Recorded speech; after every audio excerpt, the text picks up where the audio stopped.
New multipurpose school alumni association নামসার পক্ষ থেকে আপনাদের সবাইকে সাদর অভ্যর্থনা জানাই। আমাদের অ্যাসোসিয়েশন নিউ আলিপুরের তুষারকান্তি নাগ মেমোরিয়াল ফাউন্ডেশনের যৌথ উদ্যোগে বাংলা ভাষা, বাংলা সাহিত্য এদের প্রসারের জন্য কিছু অনুষ্ঠান আমরা করি। এই আজকের বক্তৃতা সেই অনুষ্ঠান মালারই একটি অংশ। তো অনুষ্ঠান আমরা এখনই শুরু করব। শুরু করার সময় আমাদের অ্যাসোসিয়েশনের সভাপতি বিচারক শ্রী শুভ্রকমল মুখোপাধ্যায়কে আমরা একটু মঞ্চে আহ্বান করি। ডাকছি স্যারকে শেষে ডাক।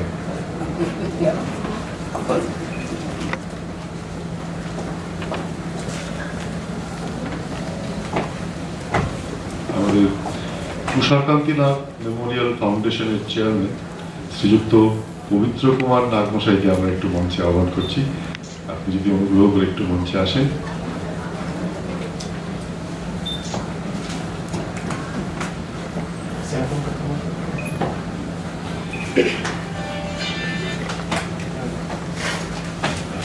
নিউ আলিপুর মাল্টিপারপাস স্কুলের হেডমাস্টার মশাই নীলাঞ্জন মজুমদার এসেছেন, ওনাকে আমরা একটু মঞ্চে আহ্বান করছি।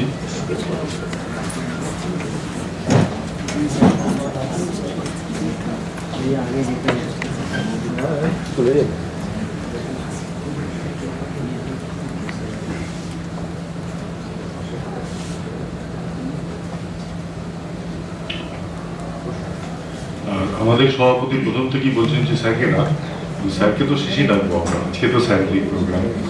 আমরা আমাদের সকলের প্রিয় মাস্টারমশাই অধ্যাপক বরুণ কুমার চক্রবর্তী মশাইকে একটু মঞ্চে আহ্বান করছি।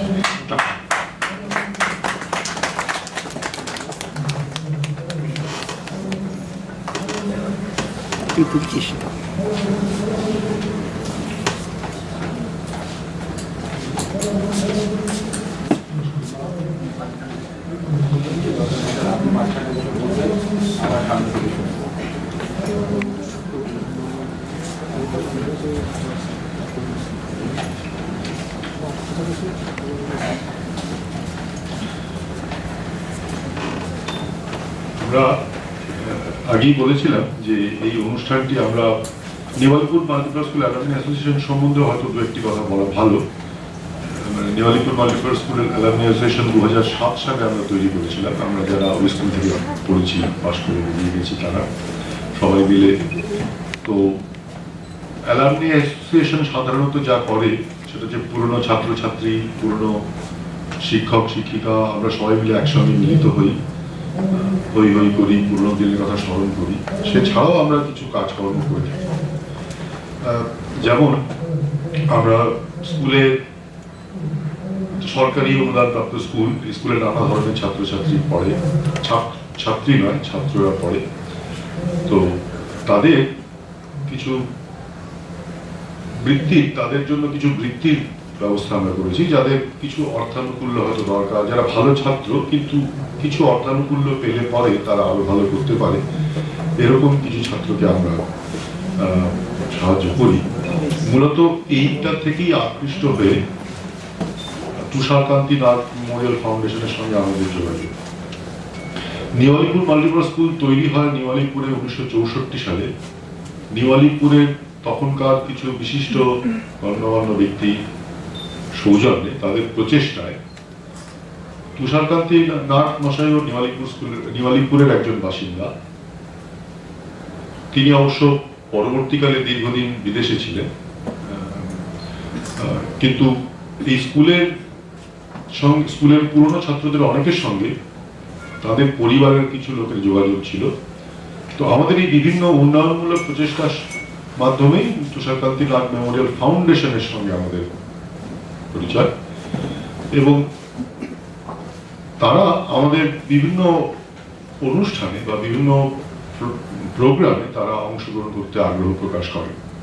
যেমন আমরা যে ছাত্রদের যে বৃত্তি দিই তার মধ্যে বেশ কয়েকটি তাদের অর্থানুকূল্যে দেওয়া হয়। সাধারণত সেটা আমাদের নামসার সভ্যদের কাছ থেকে চাঁদা নিয়ে দেওয়া হয়, কিন্তু কিছুটা তুষারকান্তি নাগ মেমোরিয়াল ফাউন্ডেশনের পক্ষ থেকেও দেওয়া হয়। এই তুষারকান্তি নাগ মেমোরিয়াল ফাউন্ডেশন সম্বন্ধে আরো একটা দুটো কথা বলা ভালো। তুষারকান্তি নাগ মশাই তিনি নেওয়ালিপুরের একজন বাসিন্দা ছিলেন, কিন্তু উনি দীর্ঘদিন বিদেশেই কাটিয়েছেন, কর্মজীবনের প্রায় অধিকাংশটাই বিদেশে কাটিয়েছেন। তিনি পেশায় একজন চিকিৎসক ছিলেন, শল্য চিকিৎসক মূলত, কিন্তু তার অন্যান্য অনেক ব্যাপারে বিভিন্ন রকমের আগ্রহ ছিল। তিনি নিজেই তুষারকান্তি নাগ ফাউন্ডেশন বলে একটি ফাউন্ডেশন প্রতিষ্ঠা করেন, তার কেবলমাত্র তার নিজের অর্থে, নিজের উপার্জিত অর্থে। তাতে বিভিন্ন উন্নয়নমূলক কাজ, সাধারণত যে সমস্ত ছাত্রদের জন্য কিছু অর্থানুকূল্য প্রয়োজন তাদের সাহায্য করা, এটা যেমন ছিল, তেমনি আরো দু একটি বিষয় ছিল, যেমন বাংলা ভাষা এবং সাহিত্যের প্রসার বা প্রচার। তো নেওয়ালিপুর মাল্টিপারপাস স্কুল অ্যালামনি অ্যাসোসিয়েশন এবং তুষারকান্তি নাগ মেমোরিয়াল ফাউন্ডেশনের মধ্যে যখন যোগাযোগ হয়, তখন আমরা প্রস্তাব করি যে আমরাও এই ধরনের কিছু কাজ করতে পারি। তুষারকান্তি নাগ মেমোরিয়াল ফাউন্ডেশন তাতে আগ্রহী হন এবং তাদের অর্থানুকূল্যে আমরা বছরে দুটি প্রোগ্রাম করি। একটা হচ্ছে আমাদের যারা বর্তমান ছাত্র তাদের মধ্যে একটি রচনা প্রতিযোগিতা করা হয় বাংলা ভাষায়, তাতে কিছু বিভিন্ন বিষয় বলে দেওয়া হয়, সেই বিষয়গুলোর মধ্যে কোনো একটিতে। আর একটি তুষারকান্তি নাগ মেমোরিয়াল লেকচার, তুষারকান্তি নাগ স্মারক ভাষণ, এই ব্যবস্থা করা হয়। এটা দ্বিতীয় বছর আমাদের এই প্রোগ্রামে। প্রথম বছর গত বছর আমরা সেপ্টেম্বর মাসেই এই পশ্চিমবঙ্গ বাংলা একাডেমি এই হলেই অনুষ্ঠান করেছিলাম। তাতে বিশিষ্ট ভাষাবিদ পবিত্র কুমার সরকার মশাই এসেছিলেন, তিনি আমাদের বলেছিলেন বাংলা ভাষা সম্বন্ধে। তো এই অনুষ্ঠানের জন্য এটা নামসার প্রোগ্রাম, এটা ঠিকই, কিন্তু এটা তুষারকান্তি নাগ মেমোরিয়াল ফাউন্ডেশনের অর্থানুকূল্যে এবং তাদের সহযোগিতায় এই অনুষ্ঠানটি আমরা করি, অর্থাৎ এটা আমাদের একটা যৌথ উদ্যোগ। তো আমি এই অনুষ্ঠানটি যে আমরা সাফল্যের সঙ্গে করছি তার জন্য তুষারকান্তি নাগ মেমোরিয়াল ফাউন্ডেশনের কাছে আমাদের কৃতজ্ঞতা জানাচ্ছি এবং আমাদের সিনিয়র অশোক সিনহাকে অনুরোধ করছি, তুষারকান্তি নাগ মেমোরিয়াল ফাউন্ডেশনের চেয়ারম্যান আছেন আমাদের এখানে পবিত্র কুমার নাগ মশাই, তাকে একটি পুষ্পস্তবক দিয়ে সম্মানিত করতে।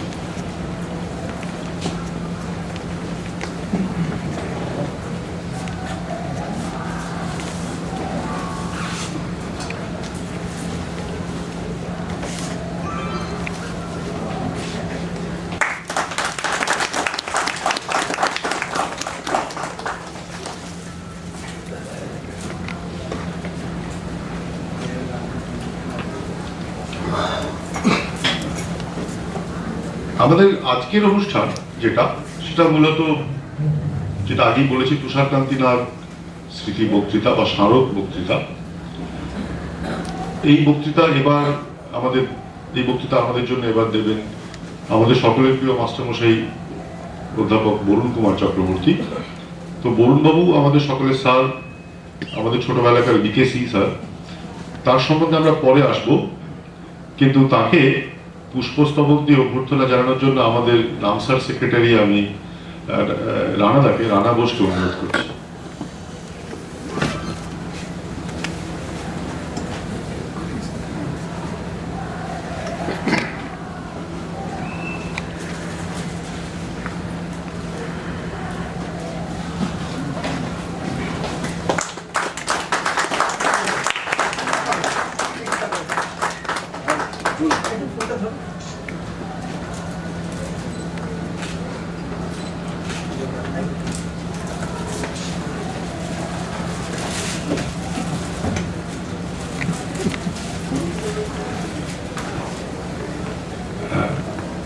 আমি আমাদের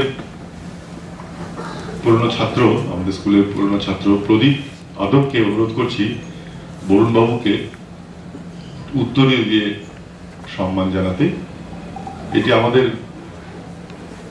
দেশের প্রথা, যদিও বরুণ বাবু আমাদের নিজেদের লোক, আমাদের মাস্টারমশাই, কিন্তু আজকে তিনি আমাদের সম্মানিত অতিথি। কাজে এই অত্যাচার স্যারকে আজকে মেনে নিতে হবে।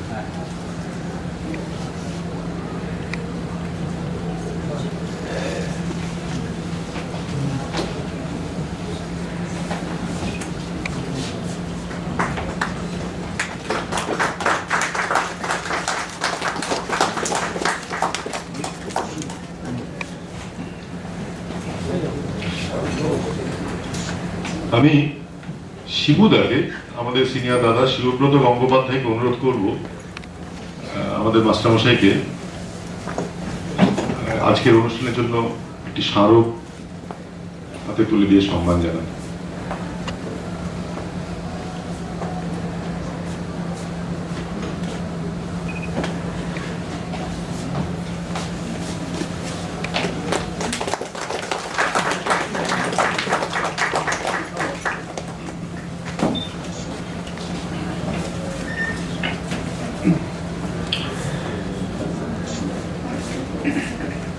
আমাদের মূল অনুষ্ঠান শুরু করার আগে আমরা দু একটা জিনিস একটু করে নিই।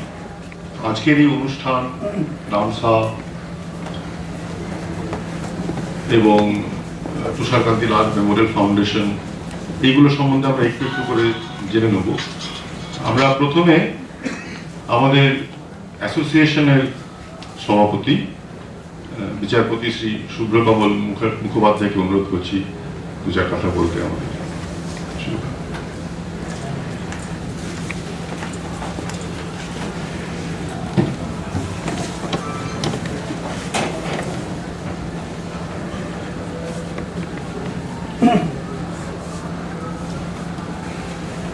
নমস্কার, শুভ সন্ধ্যা।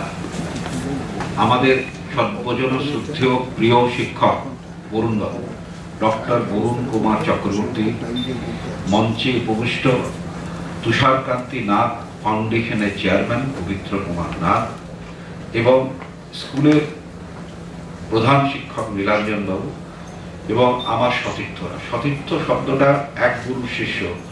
আমরা এখানে অনেক সতীর্থ আছি, তবে অনেকে ঠিক সঠিক অর্থে সতীর্থ নয়, তবে একই বিদ্যালয়ের ছাত্রদের কি বলে আমার এক কথায় বাংলা জানা নেই, সেই জন্য আমি অজ্ঞানতাবশত সতীর্থ কথাটাই ব্যবহার করলাম। এবং সুধীজন, আমাদের নিওয়ালিপুর স্কুল 1964 সালে তৈরি হয়। এই স্কুলের যে গৌরব ছিল, আজকের দিনে সেই গৌরব আমাদের ধরে রাখার চেষ্টা করতে হচ্ছে। তার কারণ আমাদের এই বাংলা মিডিয়াম স্কুলগুলোর অবক্ষয় খানিকটা সামাজিক কারণে অনেকদিন ধরে শুরু হয়েছে। আমরা যখন এই বিদ্যালয়ে পড়তাম, সেই বিদ্যালয়ে যে সমস্ত শিক্ষকরা ছিলেন, পরবর্তী জীবনে তারা অনেকেই দিকপাল হয়ে পরিচিত হয়েছিলেন। আমাদের সামনে একজন উজ্জ্বল উদাহরণ ডক্টর বরুণ কুমার চক্রবর্তী। আমরা ইংরেজির বিখ্যাত অধ্যাপক মানস কুমার রায়কে পেয়েছি। পরবর্তী জীবনে বিখ্যাত প্রশাসক পুলিশে উপেন্দ্রনাথ বিশ্বাস ছিলেন। আরো অনেকের কথাই মনে আসছে, তবে সকলের নাম তো আলাদা করে বলা সম্ভব নয়। তো আমরা কিন্তু নিওয়ালিপুরের যে বাসিন্দারা ছিলাম, তারা সবাই কিন্তু এখন নিওয়ালিপুরে নানা কারণে থাকতে পারা যাচ্ছে না। তো একটা জায়গার দরকার ছিল, যে একটা প্ল্যাটফর্মের দরকার ছিল যেখানে আমরা মিলিত হতে পারি। আমাদের বন্ধু ডক্টর অরুণাংশু চক্রবর্তীর স্বনির্বন্ধ চেষ্টায় আজকে সেই জিনিসটি ফলবতী হয়েছে। তবে পুনর্মিলন বা অ্যালামনি অ্যাসোসিয়েশনকে স্বাভাবিকভাবে যে সমস্ত কাজকর্মগুলো করা হয়, মিলিত হওয়া, আনন্দিত হওয়া, উদ্বেলিত হওয়া, পুরনো বন্ধুদের একসঙ্গে দেখিয়ে, তাছাড়াও আমরা কিছু কাজ করি, সামাজিক কিছু দায়িত্ব আমরা পালন করি। আমাদের ক্ষমতা সীমিত, ফলে এই সীমিত ক্ষমতার মধ্যে কাজ করবার জন্য আমাদের অনুদানের প্রয়োজন আছে। আমরা অনুদান নিই। ডক্টর তুষারকান্তি নাথ ফাউন্ডেশন আমরা অনুদ্ধৃত হয়েছি, আমরা তাদের কাছ থেকে অনুদান পেয়েছি। ডক্টর তুষারকান্তি নাথ নিওয়ালিপুরে বসবাস করতেন, বহু পুরনো বাড়ি, বহু পুরনো বাসিন্দা। বর্তমানে নিওয়ালিপুরে যারা থাকেন তারা হয়তো অনেকেই তার বিখ্যাত সেই নেমপ্লেট, অজস্র ডিগ্রি দেওয়া নেমপ্লেটের কথা মনে রাখবেন না। কিন্তু আমরা এখনো মনে রেখেছি। তবে উনি তার জীবনের বেশিরভাগ সময়টা আমেরিকা দেশে কাটিয়েছেন। সেখানে স্নায়ু শল্য চিকিৎসক হিসেবে তিনি খ্যাতি অর্জন করেছিলেন। কিন্তু তার একটা নারী টান ছিল, বাংলা ভাষার প্রতি তার একটা আকর্ষণ ছিল। তিনি তার জীবদ্দশায় তার নিজের সোপার্জিত অর্থে একটি ফাউন্ডেশন তৈরি করে, যে ফাউন্ডেশনের নাম তুষারকান্তি নাগ ফাউন্ডেশন। সেই ফাউন্ডেশনের অন্যতম কাজ হচ্ছে বাংলা ভাষা প্রচার ও প্রসার। আজকের যে বাংলা ভাষায় কথা বলা হয়, আমি খুব বেশি টিভি বা সিনেমা দেখি না, কিন্তু যে বাংলা আমাদের চতুর্পাশে আমরা শুনি, সে বাংলায় কিন্তু আমরা কথা বলতাম না। ভাষা পরিবর্তন হয়, কিন্তু মানে যে সমস্ত শব্দ ব্যবহার হচ্ছে আজকাল, মানে খুব মানে মাঝে মাঝেই লাগে, খুব শিট বলে দিচ্ছে লোকের সকলের সামনে। বাংলার অর্থ করলে সেই শব্দটা উচ্চারণ করা যাবে কিনা আমার জানি না সকলের সামনে, কিন্তু আজকাল এই শব্দগুলো খুব ব্যবহৃত। বাংলা ভাষার সেই কারণে একটা প্রচার ও প্রসারের প্রয়োজন আছে। আমরা সীমিত ক্ষমতার মধ্যে যেটুকু কাজ করতে পারছি, তার জন্য আমরা তুষারকান্তি নাগ ফাউন্ডেশনকে আমাদের কৃতজ্ঞতা জানাই, এবং আমরা আরো ধন্য হব যে ওরা যদি আমাদের দিকে সাহায্যের আরো হাত বাড়িয়ে দেন। আমরা সবসময় তাদের সহযোগিতা করতে প্রস্তুত আছি। এই বাৎসরিক বক্তৃতা মালা ছাড়াও, কারণ বক্তৃতা মালাই বলবো একটা হয়েছে, এটা দ্বিতীয় আমরা আশা করবো আরো হবে, এবং আমরা চেষ্টা করব আরো অনেক বিদগ্ধ মানুষকে এখানে নিয়ে এসে বক্তৃতা দেওয়া হবার। তাছাড়াও আমরা রচনা প্রতিযোগিতার কথা এবং তুষারকান্তি নাগ ফাউন্ডেশনের যে প্রচেষ্টা, আমরা কিছু ছাত্রছাত্রী, যেটা আমি বললাম যে অবক্ষয় বাংলা মিডিয়াম স্কুলে চালু হয়েছে, তার জন্য কিছু ছাত্রছাত্রী যারা মেধাবী কিন্তু এখানে পড়ছেন, আর্থিক স্বাচ্ছন্দ্য নেই, তাদের জন্য যে জলপানির ব্যবস্থা করা হয়েছে, তার জন্য তাকে ধন্যবাদ দিই। আমাদের মাস্টারমশাই বরুণ বাবু আমাদের খুব প্রিয় মানুষ। উনি যখন আমাদের এখান থেকে চলে যান, প্রথমে যান আকাশবাণী, তারপরে কলেজ, তারপরে ইউনিভার্সিটি। তো আমরা কিন্তু তাকে চিরকাল মনে রেখেছি, এবং সেটা আমাদের সৌভাগ্য যে তিনিও আমাদের মনে রেখেছেন। আমাদের যে কোনো আহ্বানকে উনি না করেন। উনি বাংলা ভাষার শিক্ষক ছিলেন। তিনি কলেজে, স্কুলে, কলেজে এবং বিশ্ববিদ্যালয়ে বাংলা ভাষা পড়িয়েছিলেন। পরে কিন্তু ওর বিশেষজ্ঞ হয়ে উঠেছিলেন তিনি ফোক কালচারে। এবং এই যে বাংলা লোক সংস্কৃতির উপরে তার যে প্রভূত কাজ আছে, যে প্রভূত অবদান আছে, তার একটি সামান্য নমুনা আজকে হয়তো আমরা পাবো। তার জন্য আমরা তাকে ধন্যবাদ দিই। উনি যে কষ্ট করে আজকে এসছেন, আমাদের বক্তৃতা দিতে রাজি হয়েছেন এবং আমাদের শিক্ষিত করছেন, তার জন্য আপনাকে অনেক অনেক প্রণাম স্যার, আপনাকে ধন্যবাদ। ধন্যবাদ।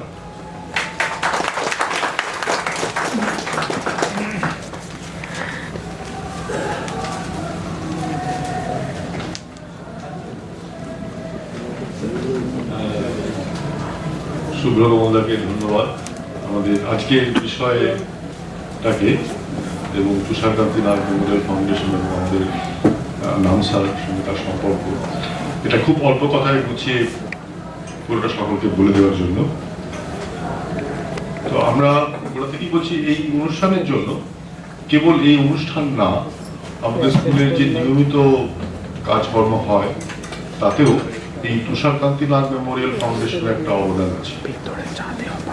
তো সেই অবদান মানে ক্রমশ কৃতজ্ঞতার পাশ ছাড়িয়ে বেশি বিস্তৃত হচ্ছে। তবে তুষারকান্তি নাগ মেমোরিয়াল ফাউন্ডেশন সম্বন্ধে আমরা কিছু বলবার জন্য ফাউন্ডেশনের চেয়ারম্যান আমাদের মধ্যে উপস্থিত আছেন, পবিত্র কুমার নাগ মশাই। তাকে দু চার কথা বলার জন্য অনুরোধ করব।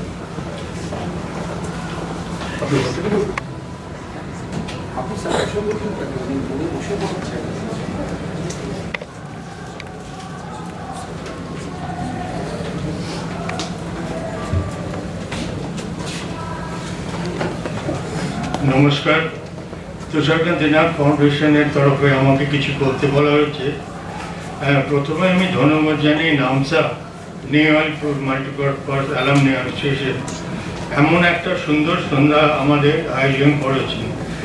আমার সৌভাগ্য আজ আমাদের মধ্যে ডক্টর বরুণ কুমার চক্রবর্তী উপস্থিত। উনি বাংলা ভাষার উপর কিছু বলবেন, আমরা শুনব। এই সুযোগে সমাবেত শ্রোতাদের আমি অনুরোধ করব, আপনারা বাংলা বই পড়ুন, বাংলা বই কিনুন, বাংলা চর্চা করুন। আশা করি এটা আপনাদের মনে থাকবে। ধন্যবাদ।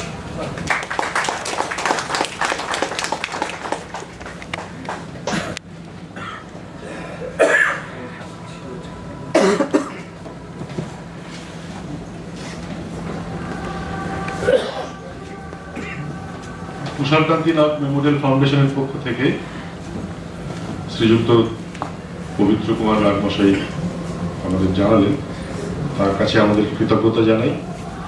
আর এই যে ক্রিয়াকাণ্ড, নামসার যে বিভিন্ন রকমের কাজকর্ম, এগুলোর যে কেন্দ্র সেটা হচ্ছে New Alipur multipurpose school, New Alipore বহুমুখী বিদ্যালয়। বিদ্যালয়ের বর্তমান প্রধান শিক্ষক মহাশয় শ্রীযুক্ত নীলাঞ্জন মজুমদার মশাই আমাদের সঙ্গে আছেন। তো আমাদের সঙ্গে এই স্কুলের সম্পর্ক আছে বলেই তো আমরা অ্যাসোসিয়েশনটা করেছি, কিন্তু স্কুলের বর্তমান যে শিক্ষক শিক্ষিকা যারা আছেন, স্কুলের পরিচালন মণ্ডলী, তাদের সঙ্গে নামসার সম্পর্ক অত্যন্ত ঘনিষ্ঠ। তো সেগুলো বিভিন্নভাবে বলা হয়েছে, সেগুলো নিয়ে আমি আর সময়টাকে দীর্ঘায়িত করতে চাই না, আমরা আমাদের আসল অনুষ্ঠানে যাব। কিন্তু স্কুলের পক্ষ থেকে কিছু বলার জন্য আমাদের হেডমাস্টার মশাই নীলাঞ্জন বাবুকে আমি অনুরোধ করছি।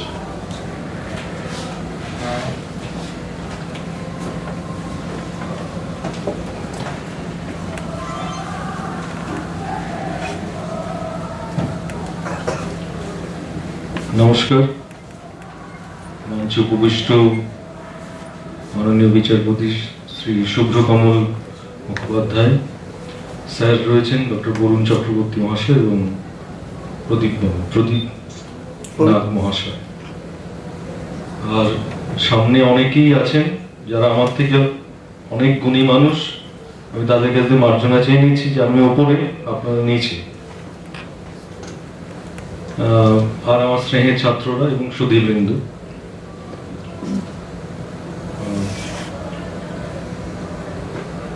এই যে তুষারকান্তিনাথ মেমোরিয়ালের তরফ থেকে বা ওদের যে রচনা প্রতিযোগিতা হয়, সেটা গত বছর থেকে বোধহয় শুরু হলো।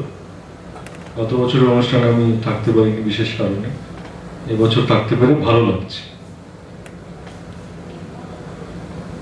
রচনা প্রতিযোগিতার ব্যাপারে একটুখানি বলছি যে বিষয়বস্তুটা এবারে বোধহয় একটু সরল করতে হবে, এই কারণে যে বাংলা ভাষার চর্চা তো খুব বেশি নেই, বাচ্চাদের মধ্যেও নেই। তো যারা অংশগ্রহণ করেছিল সেই সংখ্যাটা খুব বেশি হয়নি। বাংলা ভাষা প্রসার করতে গেলে তো এই ধরনের প্রচেষ্টা সত্যি সত্যি খুব দরকার, কিন্তু আমার মাঝে মধ্যে মনে হয় যে এইভাবে কি প্রসার করা যাবে? প্রয়োজন ছাড়া কি প্রসারিত হয় কোনো ভাষা? সমাজের প্রয়োজনটা থাকলে তবে তো সে ভাষার চর্চা হবে। আমি অফিসে বা পরীক্ষায় নিজের প্রতিষ্ঠা হওয়ার ক্ষেত্রে আমি অন্য ভাষা ব্যবহার করব, আর শুধু বিশেষ বিশেষ অনুষ্ঠানে বাংলা ভাষার কথা বললে কতটা বাংলা ভাষার প্রসার হবে, আদৌ হবে কিনা, এই ব্যাপারে আমার সন্দেহ আছে।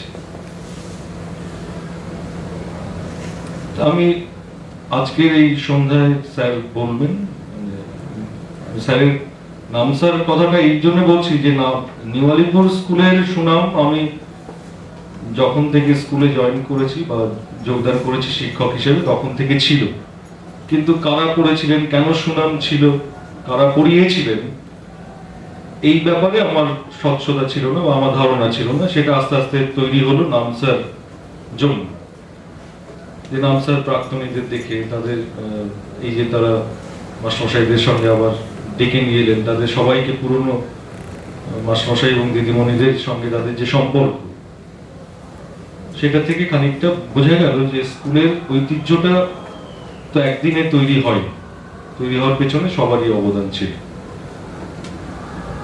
তো আমার একটা ব্যক্তিগত অনুরোধ তুষারকান্তি নাগ মেমোরিয়াল ফাউন্ডেশন বা নামসার কাছে, সেটা হচ্ছে যে বিষয়বস্তুটা একটু যদি সরল করা যায়, যাতে ছাত্ররা লেখার ক্ষেত্রে, যেমন এবারে ছিল বাংলা ভাষার প্রসারের ক্ষেত্রে অবদানের বিষয়টা, সরকারের অবদান বা অন্যান্য, সেটা আমার মনে হয়েছিল যে ওই স্তরের বাচ্চাদের জন্য একটু কঠিন হয়ে গেছে, মানে লিখতে ঠিক মতন পারবে কি, এ ব্যাপারে আমার একটু সন্দেহ ছিল, সেটা প্রকাশ করলাম। আর একটু আগের থেকে যদি বলা হয় তাহলে বোধহয় ছাত্ররা আরেকটু প্রিপারেশন নিতে পারে, মানে তারা একটু প্রস্তুতি নিতে পারে। সেটা করা বোধহয় খুব কঠিন কাজ হবে না, মানে একটু আগে, 1 মাস আগে বা 2 মাস আগে যদি জানিয়ে দেওয়া হয়। যেন স্যারের কথা শুনবো। আমি সবাইকে আমার অন্তরের শুভেচ্ছা এবং কৃতজ্ঞতা জানাচ্ছি অনুষ্ঠানের জন্য। ধন্যবাদ।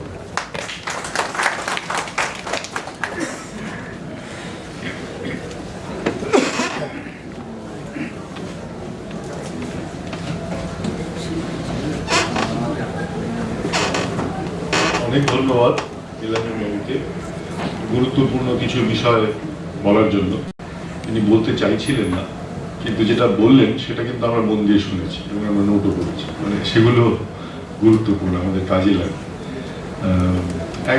ওনার কথার পরিপ্রেক্ষিতে দু একটা কথা বলি, যে এটা ঠিক যে আমি বিষয়গুলো বলবো, যে রচনা প্রতিযোগিতা এবং বিষয়গুলো হয়তো একটু কঠিন ছিল, সেটা আমি অন্তত মেনে নিচ্ছি।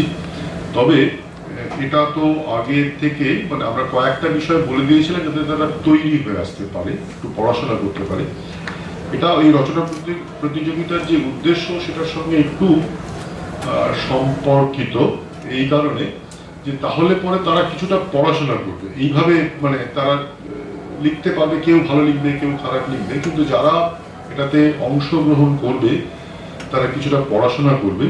এই বিষয়টা শক্ত হলেও অন্তত কিছুটা হয়তো কাজে দেবে। আর নীলাঞ্জনবাবু একদম গোড়ার দিকে যেটা বলেছেন সেটা অত্যন্ত গুরুত্বপূর্ণ কথা, সেটা হচ্ছে একটা ভাষার প্রসার তখনই হবে যখন তার প্রয়োজন থাকবে। সেটা এখন আমরা আলোচনা করব না, স্যার যদি সে সম্পর্কে কিছু বলেন তার বক্তব্যের সঙ্গে বলবেন। তো এটা অত্যন্ত গুরুত্বপূর্ণ বিষয়, এটা আমরা মনে করছি। সত্যি কথা বলতে কি, মানে আমরা নিজেরাও ভাবছিলাম যে এই যে আমরা আমাদের এই প্রোগ্রামগুলি, মানে বাংলা ভাষা সম্পর্কিত প্রোগ্রামগুলি একটু অন্যভাবে কিছু করা যায় কিনা। স্মারক বক্তৃতাটি অত্যন্ত মনোজ্ঞ অনুষ্ঠান, রচনা প্রতিযোগিতা বা সেটাকে একটু অন্যভাবে করা যায় কিনা, তো সেগুলো আমাদের নীলাঞ্জন বাবুর কথাতেও কিছুটা তার আভাস পাওয়া গেল যে আমাদের কিছু হয়তো বদলাতে হতে পারে।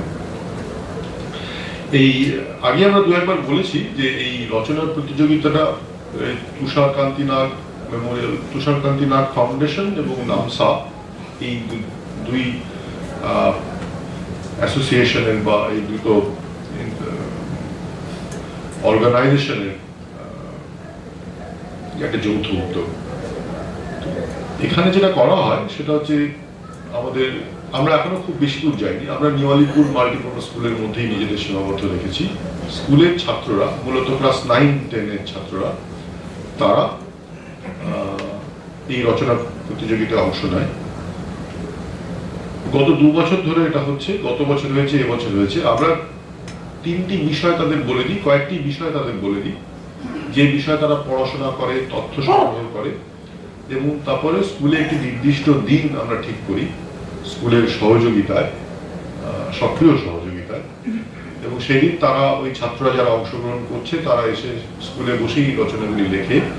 তারপর আমরা 3 জন পরীক্ষক দিয়ে এই রচনাগুলি পরীক্ষা করি, এবং এই যে প্রাপ্ত নম্বরগুলি থাকে, মোট নম্বর যার সবচেয়ে বেশি হলো সেইভাবে আমরা প্রথম, দ্বিতীয়, তৃতীয় এরকম কারা হয়েছে সেগুলো নির্ধারণ করি। এবারে সব মিলিয়ে প্রায় 50 এই প্রতিযোগিতায় অংশগ্রহণ করেছিল। আমি বিষয়গুলো একটু বলে দিচ্ছি, বিষয়গুলো বললে হয়তো আপনারা বুঝতে পারবেন যে নীলাঞ্জন বাবুর বক্তব্যটা ঠিক শক্ত ছিল, তবে সেই সঙ্গে এটাও ঠিক যে তার উদ্দেশ্যটা ছিল যাতে তারা একটু পড়াশোনা করে, মানে এটাও একটু বুঝতে হবে। বিষয়গুলি ছিল 3টি বিষয় আমরা দিয়েছিলাম। বিশ্ব সাহিত্যের দরবারে বাংলা সাহিত্যের স্থান। 2 নম্বর ছিল, দ্বিতীয়টাই বেশি শক্ত বলে আমার মনে হয়, বাংলা ভাষার গুরুত্ব বৃদ্ধিতে সরকারি নীতির ভূমিকা। কিন্তু নীলাঞ্জন বাবুর প্রাথমিক বক্তব্যের সঙ্গে এই বিষয়টা বেশ সম্পর্কিত বলে আমার মনে হয়। 3 নম্বর হচ্ছে বিদ্যালয়ের পাঠ্য হিসেবে বা বিদ্যালয়ের পাঠ্য তালিকায় বর্ণ পরিচয়ের স্থান। এই 3টি বিষয় ছিল। তো এই রচনা প্রতিযোগিতায় যারা প্রথম, দ্বিতীয় এবং তৃতীয় হয়েছে তাদের আমরা পুরস্কার দেব, তুষারকান্তি নাগ মেমোরিয়াল প্রাইজ। এই পুরস্কারগুলি দেওয়ার জন্য আমি আমাদের মাস্টারমশাই বরুণ বাবুকে অনুরোধ করছি। এই রচনা প্রতিযোগিতায় প্রথম হয়েছে স্বপ্নময় কোলে। স্বপ্নময়, তুমি যদি একটু এখানে আসো মঞ্চের ওপর। শিলাদিত্যকে অনুরোধ করবো যে নির্দিষ্ট পুরস্কার স্যারের হাতে তুলে দিতে।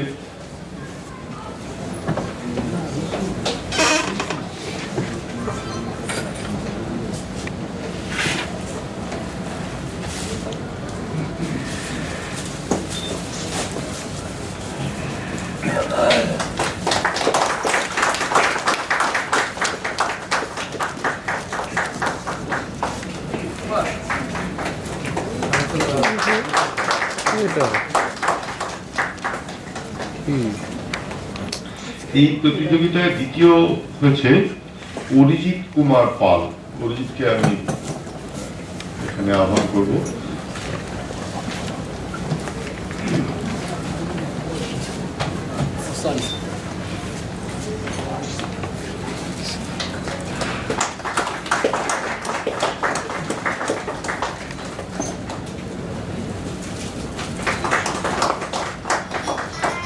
আর এই প্রতিযোগিতায় তৃতীয় হয়েছে রিতম সেনগুপ্ত।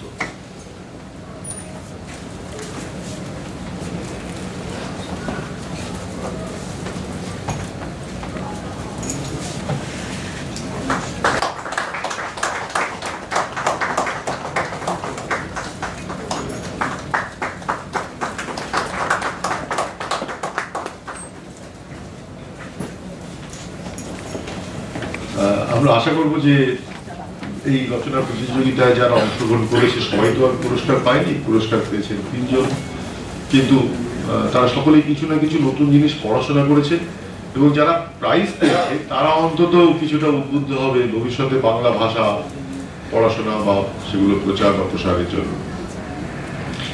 আমাদের অনুষ্ঠানের প্রথম পর্ব মোটামুটি শেষ। এবার আমরা আমাদের দ্বিতীয় পর্বে যাব, যেটা আজকের মূল অনুষ্ঠান।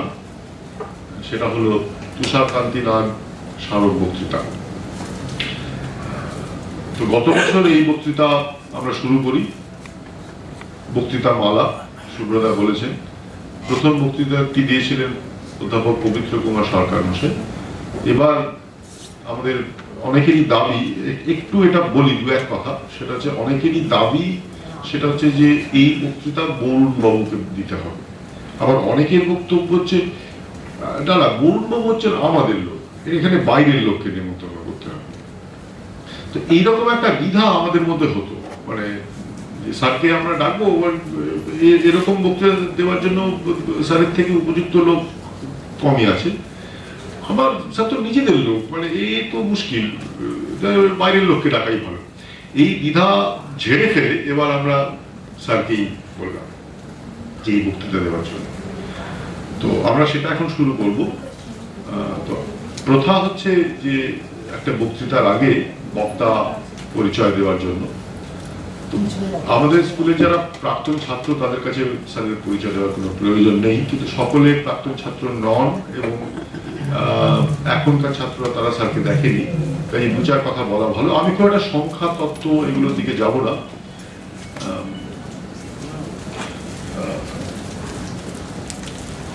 বরুণবাবু বাংলা ভাষার অধ্যাপক ছিলেন, বাংলা ভাষার শিক্ষক ছিলেন, বাংলা ভাষা এবং সাহিত্যের। পরে উনি লোক সংস্কৃতি বিষয়ক বিভাগে যোগদান করেন। উনি কলকাতা বিশ্ববিদ্যালয়েরই ছাত্র। কলকাতা বিশ্ববিদ্যালয় থেকে BA, MA এবং তারপরে PhD এবং তারও পরে ডিলিট উপাধি পান এবং উনি ওনার কর্মজীবন শুরু করেন ওনার পাড়ার স্কুলে, খিদিরপুর একাডেমিতে, তারপর সেখান থেকে কোন্নগরে, তারপর সেখান থেকে নিউ আলিপুর স্কুলে। নিউ আলিপুর স্কুলে থাকার সময় আমাদের সঙ্গে সম্পর্ক। আমাদের স্কুল থেকে উনি চলে যান আকাশবাণীতে, সেখানে প্রোগ্রাম এক্সিকিউটিভ বা এরকম কোন এক পদে ছিলেন, কিন্তু বিষয় ছিল তার কাজ ছিল শিক্ষামূলক প্রচার, আকাশবাণীর যে শিক্ষামূলক সম্প্রচার হয় সেগুলোর দেখাশোনা করা। সেখান থেকে উনি চলে যান হীরালাল পাল কলেজে নবগ্রামে, সেখান থেকে কল্যাণী বিশ্ববিদ্যালয়। কল্যাণী বিশ্ববিদ্যালয়ের লোক সংস্কৃতি বিভাগ, সম্ভবত সেটি তখন তৈরি হচ্ছে বা সবে হয়েছে এরকম কিছু একটা। অন্তত সেই বিভাগটি বড় হয় স্যারের আমলে। এই দীর্ঘ কর্মজীবনে স্যারের বিচিত্র এবং বহু অভিজ্ঞতা, অশেষ অভিজ্ঞতা, সবটাই শিক্ষা সংক্রান্ত। যখন উনি আকাশবাণীতে ছিলেন তখনও শিক্ষামূলক প্রসারই ওনার বিষয় ছিল। সেই অভিজ্ঞতার কিছু স্বাদ হয়তো আমরা পাবো। স্কুলে যখন উনি ছিলেন, নিউ আলিপুর বহুমুখী বিদ্যালয়, অত্যন্ত জনপ্রিয় মাস্টারমশাই ছিলেন, যেটা আমি বারবার বলছি যে একটা দাবি ছিল যে বরুণ বাবুকে বলতে হবে, আর আরেকটা বলছি না না না বরুণ বাবু আমাদেরই লোক। আমরা যেদিক দিয়েই দেখি না কেন, দেখা যাবে যে ওনার জনপ্রিয়তাটাই সেখানে মৌলিক ব্যাপার।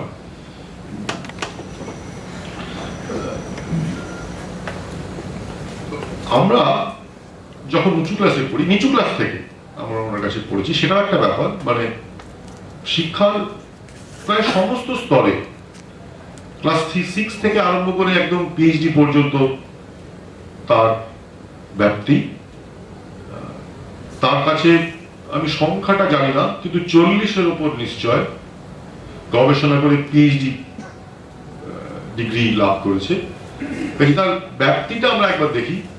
ক্লাস 6 থেকে শুরু করে পিএইচডি পর্যন্ত সমস্ত স্তরে তিনি শিক্ষা দিয়েছেন। তাকে নিয়ে গত বছর একটি অনুষ্ঠান হয়েছিল, তার বিশ্ববিদ্যালয়ের ছাত্র আবার তার পিএইচডি ছাত্র সে অনুষ্ঠান করেছিল, আমাদের সেখানে ডেকেছিল, আমরা গিয়েছিলাম, সেখানে দেখেছি সেখানেও তিনি একই রকম ভাবে জনপ্রিয়। ওনার মূল বিষয় যেটার জন্য উনি পরিচিত সকলের কাছে এখন, সেটা হচ্ছে লোকসাহিত্য, লোক সংস্কৃতি বিষয়ে ওনার গবেষণার জন্য। কিন্তু ওনার যে আগ্রহ বা ইন্টারেস্ট, সেটা কিন্তু বেশ বহুমুখী। আমি খুব নিশ্চিত নই, কিন্তু আমার ধারণা, মানে আমরা যখন স্কুলে উঁচু ক্লাসে পড়ি, 11-এ পড়ি 74 সালে, তখন স্যারের সঙ্গে আমাদের খুব অত্যন্ত ঘনিষ্ঠ একটা যোগাযোগ ছিল। আমি এবং আমার আরেকজন বন্ধু আশিস স্যারের সঙ্গে প্রায় বিভিন্ন জিনিস নিয়ে গল্প করতাম। তো আমার মনে হয় তখন স্যারের লোক সাহিত্য বা লোক সংস্কৃতি বিষয়ের আগ্রহটা আস্তে আস্তে তৈরি হচ্ছে। আজকের মতো সর্বব্যাপ্ত একটা আগ্রহ তখন ছিল না, হয়তো ছিল সুপ্ত অবস্থায়। তখন সেটা বলতেন লোক সাহিত্যের কথা, লোক সংস্কৃতির কথা। আমার ধারণা তখন ওনার মূল উৎসাহ বা এমনকি উত্তেজনাও ছিল রাজস্থান। বাংলা সাহিত্যের উপন্যাস একটা দীর্ঘ সময় ধরে, উপন্যাস বা অন্যান্য সাহিত্য, নাটক, যেমন রাজসিংহ, বঙ্কিমচন্দ্রের বা রমেশ দত্ত রাজপুত জীবন সন্ধ্যা, বা এমনকি অবনীন্দ্রনাথ ঠাকুরের লেখাগুলি, রাজকাহিনী, বা নাটক, দ্বিজেন্দ্রলাল রায়ের নাটক, সবেতেই রাজস্থানের একটা বড় ভূমিকা ছিল। এই টর্ন এর রাজস্থান বাংলা সাহিত্যে তার ভূমিকা, এটাই তার মূল উৎসাহের কারণ ছিল সেই সময় বলে আমার ধারণা। এবং ইতিহাসের আপর থেকে কাহিনী খুঁজে বার করাটা তাকে উত্তেজিত করত। কিন্তু সেখান থেকে আজকে উনি লোক সংস্কৃতি বিষয়ের একজন বিদগ্ধ মানুষ। কিন্তু কয়েকদিন আগে যখন তার বাড়িতে আমরা গিয়েছিলাম, আমরা কয়েকজন এই অনুষ্ঠানের কথা বলতে, তখন দেখলাম তার একদম এখনকার ইদানিংকারের আগ্রহ হচ্ছে গীতা। যে বিচিত্র ধর্ম, বিচিত্র ভাষাভাষী মানুষের কাছে বিভিন্ন ধরনের বিচিত্র সমাজে গীতার প্রাসঙ্গিকতা এবং তার যে তার যদি কোনো রকম ভূমিকা থাকে সেইগুলো নিয়ে তিনি এখন ভেবে টেবে দেখছেন। একটি তিনি বইও লিখে ফেলেছেন। কাজে তার আগ্রহের ব্যাপ্তিটাও বড্ড বড়। আমাদের অনেকেরই যেটা সবচেয়ে অবাক লাগে, সুব্রতা বলেছে স্যারের সম্বন্ধে বলতে গিয়ে, আমরা ডাকলেই উনি চলে আসেন। এটা কিন্তু ঠিকই, মানে আমরা যদি বলি স্যার আমাদের একটা প্রোগ্রাম আছে, তোরা যাচ্ছিস তো, আমি হ্যাঁ ঠিক চলে যাবো। কলকাতায় না থাকলে আলাদা কথা, কলকাতায় থাকলে পরে, কারণ অবসর নেওয়ার পর ওনার একটা মুশকিল হয়েছে। উনি সম্ভবত, আমি খুব শিওর নই, মানে খুব নিশ্চিত নই, কিন্তু বোধহয় উনি আগের থেকে বেশি ব্যস্ত হয়ে পড়েছেন। কারণ উনি বিভিন্ন বিশ্ববিদ্যালয়ে তার এই যে লোকসংস্কৃতি বিষয়ে তার যে পাণ্ডিত্য এবং দক্ষতা, সেটা ব্যবহার করতে চায়। তো বিভিন্ন জায়গায় তিনি কোনো কিছু পড়ানোর জন্য, বা বাংলাদেশ থেকেও, আমাদের দেশেও এবং বাংলাদেশ থেকেও বিভিন্ন জায়গায়, বিভিন্ন বিশ্ববিদ্যালয় বা অন্যান্য জায়গায় তাকে আহ্বান করা হয় এইটা সম্বন্ধে আমাদের কিছু আলোকপাত করুন। কিন্তু কলকাতায় থাকলে পরে স্যার সবসময় বলে, তোরা ডাকছিস তো, হ্যাঁ আমি চলে যাবো, চলে আসে। আর ওনার মোট গ্রন্থের সংখ্যা কত, সঠিক সংখ্যাটা আমার জানা নেই, কিন্তু 100-র কাছাকাছি হবে, এইটা আমি মোটামুটি বলতে পারি। এবং যদিও একদম আমরা যখন ছোট ছিলাম, স্কুলের নিচু ক্লাসে পড়তাম, তখন তিনি একদম ছোটদের জন্য গল্পের বই লিখেছিলেন, বেটে বাচ্চুর গল্প। আর কিছুদিন আগে ওনার পূর্ণাঙ্গ উপন্যাস বেরিয়েছে, ছোটদের জন্য নয়, পূর্ণাঙ্গ উপন্যাস, তার নাম ফেয়ারওয়েল। এরকম 2-3টি বাদ দিলে বাকি গ্রন্থগুলি বেশিরভাগই গবেষণাধর্মী। কিছু ওনার পুরোটা নিজের লেখা, কোনোটা হয়তো তার সম্পাদিত, তার সম্পাদনায় বইগুলি বেরিয়েছে। তো এই গবেষণাধর্মী একটি বই লেখার জন্য কি সাংঘাতিক পরিশ্রম এবং সময় লাগে, সেটা আমরা অনেকে জানি। আমাদের যেটা অবাক লাগে যে স্যার এত সময় কোথা থেকে পান, অথচ আমরা ডাকলে হ্যাঁ আমরা চলে আসবো, কোনো ব্যাপার না, তোরা ডাকলে আমি চলে আসবো, যেন নিউ আলিপুর স্কুলটাই ওনার ধ্যান জ্ঞান বা আমরাই ওনার সর্বস্ব। এত সময় উনি কোথা থেকে পেতে পারেন, এইটা আমাদের কাছে একটা বিস্ময়ের ব্যাপার। আমরা এখন স্যারের কথা শুনবো। স্যারের সম্বন্ধে অনেক কিছু বলা যেতে পারে, অনেক সাল তারিখের কথা বলা উচিত ছিল, আমি সেগুলো বলতে চাই না। আমি ঘন্টাখানেক আমরা যে কোনো একজন এখানে এসে ভাষণ দিতে পারি, কিন্তু আর স্যারের সম্বন্ধে বলার কথা নয়, স্যারের কথা শুনবার জন্য আমরা এসেছি। স্যারকে অনুরোধ করবো বক্তৃতার জন্য এখানে আসতে। তার বিষয় আপনারা দেখতেই পাচ্ছেন, বাংলা ভাষার প্রবাদে ফেলে আসা দিন।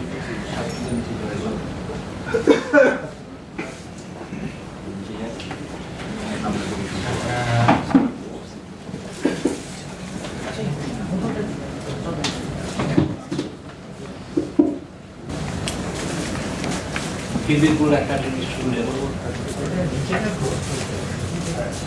মাননীয় প্রধান শিক্ষক প্রদীপ, তাই তো, পবিত্র কুমার না, আমরা কথা বেঁচে খাই, বক্তৃতা দেওয়াই প্রায় এখন পেশা।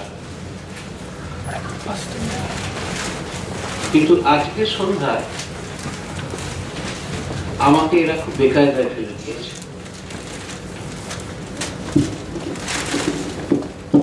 প্রথমত,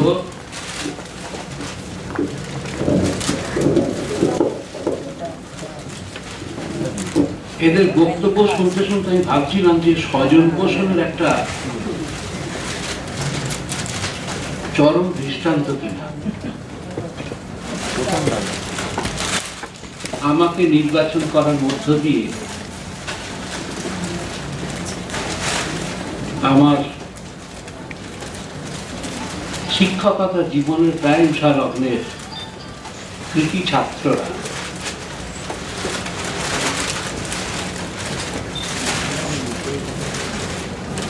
নারায়ণ বন্দ্যোপাধ্যায় একজন প্রতিষ্ঠিত পদার্থবিজ্ঞানী, বিশ্ববিদ্যালয়ের প্রফেসর অফ ফিজিক্স,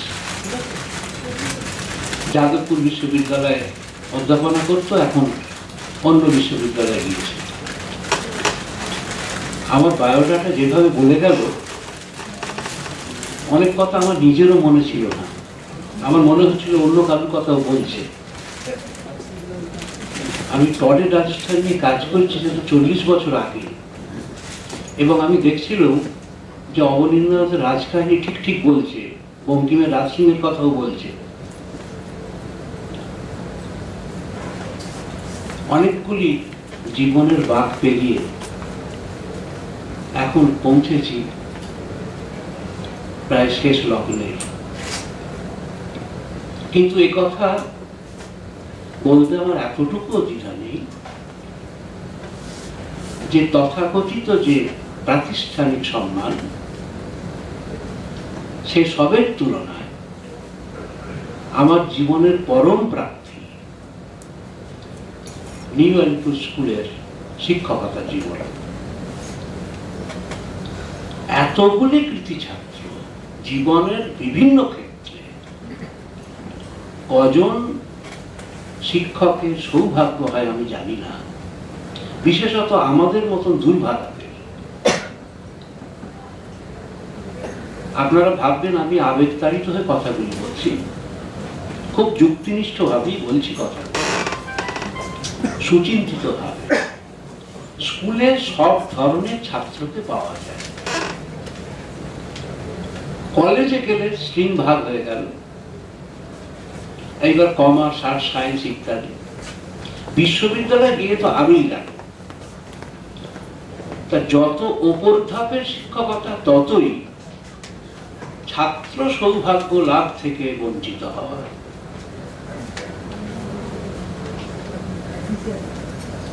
এখানে আমার পুরনো যে সমস্ত ছাত্ররা রয়েছে, প্রত্যেকেই জীবনে শুধু প্রতিষ্ঠিত নয়, সুপ্রতিষ্ঠিত।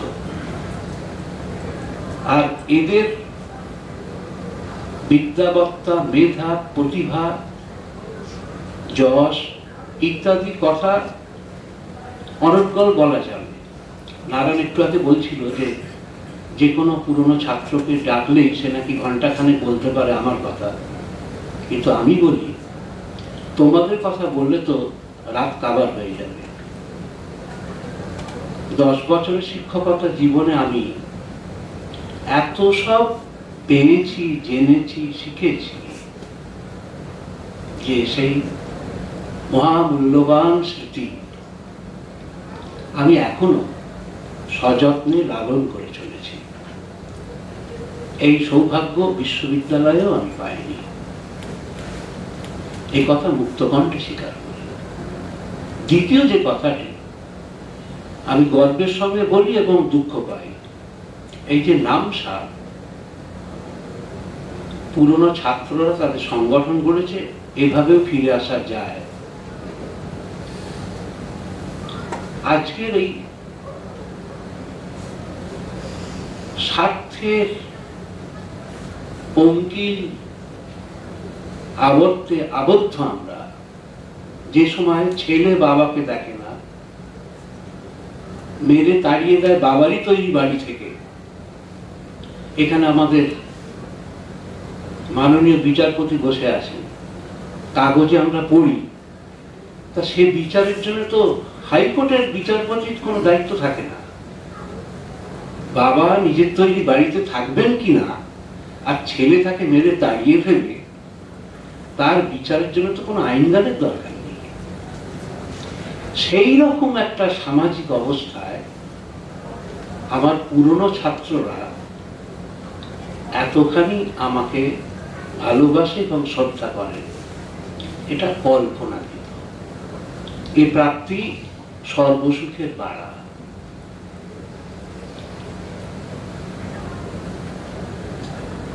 এবারে মূল প্রসঙ্গে আসি। আসলে পুরনো স্মৃতি কথায় ডুব দিলে তার থেকে বেরিয়ে আসা খুব কঠিন। আমার আজকের বিষয় বাংলা প্রবাদে ফেলে আসা দিন বা জীবন, যাই বলি না কেন, যে কোনো ভাষার গৌরব এবং মূল্যবান মহার্ঘ সম্পদ হল তার প্রবাদ। আমরা আমাদের লেখায় এবং বলায় এই প্রবাদের নিরন্তর ব্যবহার করে থাকি। অনেক সময় অভ্যাসবশত না বুঝেই, আবার ক্ষেত্র বিশেষে তার অন্তর্নিহিত তাৎপর্য অনুধাবন করে। সারা পৃথিবীতে প্রবাদ নিয়ে নানা চর্চা হয়েছে, আমাদের এখানেও হয়েছে, হয়ে চলেছে। যেমন তার ভাষাতাত্ত্বিক যে বৈশিষ্ট্য, কি অসাধারণ নৈপুণ্য সহকারে নিরক্ষর মানুষগুলি, প্রবাদ যারা সৃষ্টি করেছেন তারা কিন্তু কোনো প্রাতিষ্ঠানিক শিক্ষা লাভ করেননি।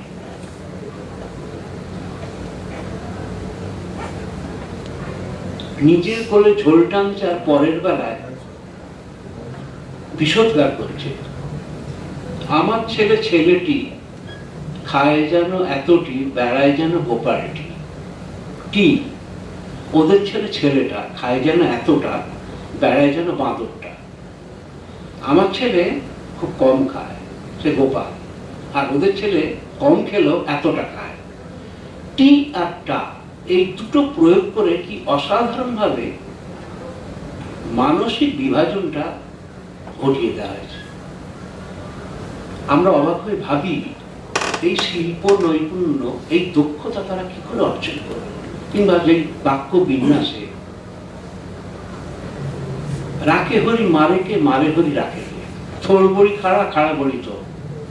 থোরকে যদি আমি 1 নম্বর ইউনিট ধরি, থোর বড়ি খাড়া, বড়ি 2 নম্বর, খাড়া 3 নম্বর, তাহলে 1 2 3 3 2 1, জাস্ট রিভার্স। তা তাদের কাছে তো কাগজ কলম ছিল না, মুখে মুখে রচনা করতে। আমরা দেখেছি যে প্রবাদের ক্ষেত্রে যে মুন্সিয়ানার পরিচয় এই সমস্ত লোকস্রষ্টারা রেখেছেন, অন্য ক্ষেত্রে সেই প্রতিভার স্বাক্ষর তারা রাখেননি, তুলনামূলকভাবে কম। এ তো কেন ভাষা তত্ত্বের আলোচনা। অক্সফোর্ডে তারা ডিকশনারি অফ ইংলিশ প্রভাস করে বই করেছে, কয়েক হাজার প্রবাদের। অত্যন্ত মূল্যবান একটি গবেষণার কাজ। আমাদের এদেশে এখনো সেই রকম কাজ হয়ে ওঠেনি, কোনো ভাষাতেই হয়নি, বাংলাতে তো নয়। সেটা হলো অধিকাংশ প্রবাদের সঙ্গে একটা গল্প থাকে। এখন আমরা গল্পটাকে মনে রেখেছি, গল্পটাকে ভুলে গিয়েছি, আর প্রবাদটাকে আমরা মনে রেখেছি। অনেকটা ওই হারের মতন, লকেটটা হচ্ছে প্রবাদ আর গল্পটা হচ্ছে তার নেকলেস। গল্পটা হারিয়ে যাওয়ার ফলে শুধু প্রভাবটুকু টিকে যাওয়ায় আমরা তার তাৎপর্য সবসময় অনুধাবন করতে পারি না। দু একটা বলি, যেমন উল্টা বুঝলি রাম, আমি চেয়েছিলাম এক, ভেবেছিলাম এক, কিন্তু ফলটা হলো আলাদা। এই যে প্রবাদটি, এর পেছনে একটি চমৎকার গল্প রয়েছে। এক সন্ন্যাসী চলেছে রাস্তা দিয়ে, হাঁটছে তো হাঁটছে, সে ঈশ্বরকে বলছে, তুমি যদি আমাকে একটা ঘোড়া দিতে, তাহলে ঘোড়ায় চড়ে আমি শিষ্যদের বাড়ি যেতে পারতাম, তাদের কাছ থেকে আমি আমার প্রয়োজনীয় জিনিসপত্র সংগ্রহ করতে পারতাম। খানিক বাদে এক দারোগা এসে হাজির তার কাছে। দারোগা অশ্বারোহণে চলেছে এবং সেই ঘোড়াটি হঠাৎ একটি শাবক প্রসব করেছে রাস্তা দিয়ে। ঘোড়া যাচ্ছে না, শাবককে ছেড়ে। আর শাবকটি তো সবে ভূমিষ্ঠ হয়েছে, অতএব মায়ের সঙ্গে চলতে পারছে না। দারোগা সন্ন্যাসীকে দেখে বলে, তুই এটাকে কাঁধে করে নিয়ে চল ওর সঙ্গে সঙ্গে, নাহলে আমার ঘোড়া যায় না। বেচারি সন্ন্যাসী কি করে, দারোগার তাড়নায় সদ্য জন্মগ্রহণ প্রাপ্ত ঘোড়া শাবকটিকে কাঁধে নিয়ে চলেছে। তখন তার খেদকটি উল্টা বুঝলি, রাম আমি ঘোড়া চেয়েছিলাম, ঘোড়া বলবার কথা বলি না। গল্পটা জানলে এর তাৎপর্যটা বোঝা যায়, প্রবাদটা কি। কিংবা চোরে চোরে মাস্তুতো ভাই, নিটল একটা গল্প, সেই গল্পটা থেকে ওই প্রভাবটা তৈরি হয়ে গেল। চোরে চোরে মাস্তুতো ভাই, 3-4 জন চোর প্রচুর চুরি করেছে, চুরি করতে করতে প্রায় ভোর হয়ে গেছে। হঠাৎ তাদের খেয়াল হলো, এখনই যদি আমি না বেরোই আমরা, রাস্তা তো ধরা পড়ে যাব। বলতে বলতে এক বয়স্ক লোক, সে প্রাতঃকৃত্য করবে বলে ভোর রাত্রে তার ঘর থেকে বেরিয়েছে। চোরেরা সঙ্গে সঙ্গে তার ঘরে সেজিয়েছে, তার চারপাইটাকে নিয়ে সেইখানে তারা তাদের চুরি করা জিনিসপত্র রেখে, আর ওই প্রৌঢ় ভদ্রলোকের বিছানা তার উপর দিয়ে দড়ি করে বেঁধে 4 জনে কাঁধে নিয়ে আর হরিনাম করতে করতে যাচ্ছে, যেন মৃতদেহ বহন করছে তারা। একটি বিচ্ছিন্ন চোর, এরা ছিল সংখ্যায় 4, বিচ্ছিন্ন চোর, সে সারা রাত চেষ্টা করে কিছু পায়নি। বিমর্ষ বদনে বাড়ি ফিরছে, হঠাৎ তার নজরে পড়ল, আরে এই ভোর রাত্রে এরা মরা নিয়ে যাচ্ছে। চোখ গেল তার, চোরের চোখ তো, দেখলে যে ওই চারপাই ভেদ করে একটা নল বেরিয়ে গেছে, গাড়ুর নলটা বেরিয়ে গেছে। চুরি করা গাড়ুটা রেখেছিল, চোরেরা দেখেনি। বললে, এটা কি তোমরা মৃতদেহ নিচ্ছ, তা গাড়ুটা এলো কোথা থেকে? চোরেরা বুঝলো ধরা পড়ে গেছে। বললো, তুই এর বাদ দে, মারা গেল তো ভোর রাত্রে। বলে, হ্যাঁ, চোরে চোরে মাস্তুতো ভাই, একটা চোরকে হাত করবার জন্য তাকে তারা দলভুক্ত করে নিল। এরকম আরো অনেক গল্প বলে। আমার কিন্তু আজকে বক্তব্য এগুলো নয়। প্রবাদের মাল্টি ডাইমেনশনাল অ্যাসপেক্ট আছে, বিভিন্ন বিষয় নিয়ে বলা যায়। আমি আজকে যেটি বলতে চাইছি সেটি হল, প্রবাদ সাহিত্যের একটা উপাদান, আর সাহিত্যের একটা শর্ত হল সমসাময়িক জীবনকে প্রতিফলিত করা। এই শর্ত যদি পূরণ করতে না পারে, তাহলে সাহিত্য পদবাচ্য হয়ে উঠতে পারে না।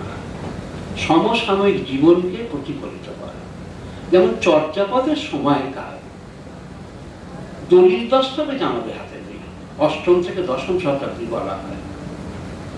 আমরা চর্যাপদে পাচ্ছি যে মেয়েরা নৌকো চালাত, শখ করে নয়, পেশাগত ভাবে।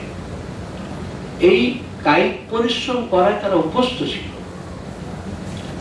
তা এর কোনো দলিল দস্তাবেজ পাই না, কিন্তু চর্যাপদের থেকে আমরা বুঝতে পারি যে তাদের আর কি কি জীবিকা ছিল, যে জীবিকার সঙ্গে পরবর্তীকালে তাদের যোগাযোগ বিচ্ছিন্ন হয়ে গেছে। সাহিত্য শুধুমাত্র রসাস্বাদের সহায়ক তা নয়, ইতিহাসের বহু মূল্যবান তথ্য তা সরবরাহ করে।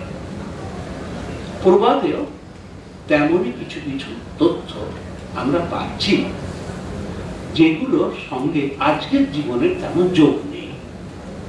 তারই কিছু কিছু উদাহরণ আমি তুলে ধরার চেষ্টা করব। ধোপা কাপড় কাছে, তাদের শরণাপন্ন না হয়ে আমাদের উপায় নেই। প্রবাদে ধোপাদের নানাভাবে ব্যঙ্গবিদ্রুপ করা হয়েছে। যেমন, ধোপা পরের কাপড়ে শোভা পায়, অর্থাৎ ধোপা নিজে কাপড় জামা কেনে না, অন্যের কাপড় জামা কেচে পরে তারপর যখন সেটা নোংরা হয়ে যায় তখন আবার যথাসময়ে তার বাড়ি ফেরত দেয়। কিংবা যার ফাটে তার ফাটে ধোপাটা দেখি, কাজবার সময় তার তো কোনো মমত্ববোধ থাকে না, এমন আছাড় মারে যে নতুন জামা কাপড়ও অল্প দিনেই ফেটে চৌচির হয়ে যায়। এভাবে ব্যঙ্গবিদ্রুপ করা হয়, কিন্তু প্রবাদে একটিতে পাচ্ছি এমন একটি তথ্য যেটি আজকে আমরা চমৎকৃত হই। বাসি করা কাপড়। বাসি মানে কালকে না, যেমন বাসি কাগজ, বাসি খাওয়া, বাসি রান্না, সেই বাসি না। বাসি করা কাপড় ধোপাদের প্রসঙ্গে বলা হচ্ছে। অর্থাৎ আগেকার দিনে ধোপারা শুধু যে কাপড় কাচত তাই নয়, কাঁচা কাপড় সুবাসিত করে দিত। আমরা কি আজকে ভাবতে পারি যে ধোপা কাপড় কাচবে এবং সুবাসিত করে দেবে, সুগন্ধ মাখিয়ে দেবে? কিংবা ব্যবসায়ীদের প্রসঙ্গে একটি প্রবাদ, ব্যবসায়ী মাত্রই আমরা জানি তারা লাভের কড়ি নিয়েই বেশি চিন্তিত থাকে। লাল বাতি জ্বালা, আমরা হামেশাই ব্যবহার করি। ব্যবসায় লাল বাতি জ্বেলেছে অর্থাৎ ব্যবসায় উঠেছে। গণেশ উল্টানো অর্থে ওই লাল বাতি জ্বালা, তা কিন্তু নয়। লাল বাতি জ্বালা এর কনটেক্সটটা একেবারে আলাদা। কিরকম?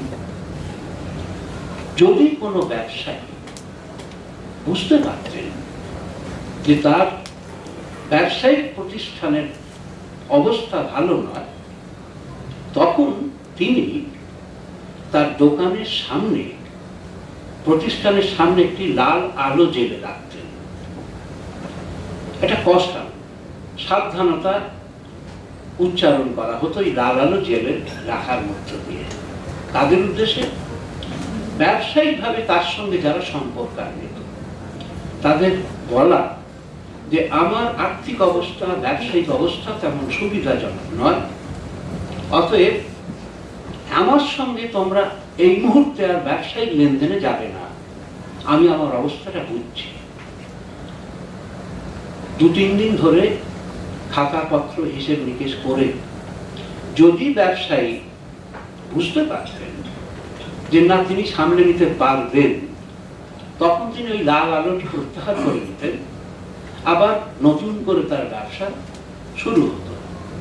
কিন্তু যে পর্যন্ত না সেটা হচ্ছে, ওই লাল আলোটা তিনি টাঙিয়ে রেখে, ঝুলিয়ে রেখে ইঙ্গিত দিতেন যে আমার ব্যবসায়িক অবস্থা ভালো নয়, আমার সঙ্গে নো ফার্দার লেনদেন।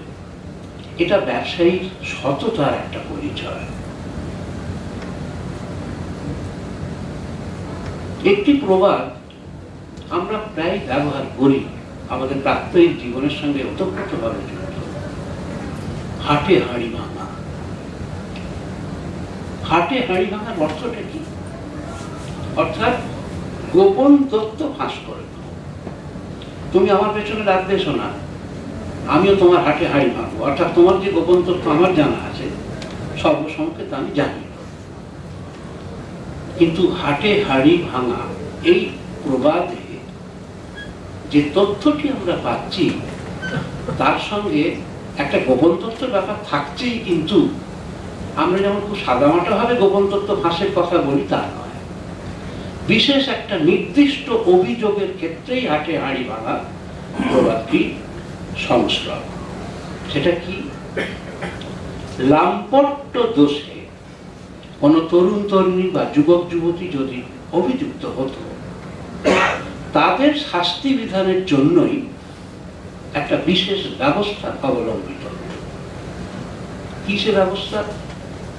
সিদ্ধাচার্য লুইপাদকে পুজো করা হতো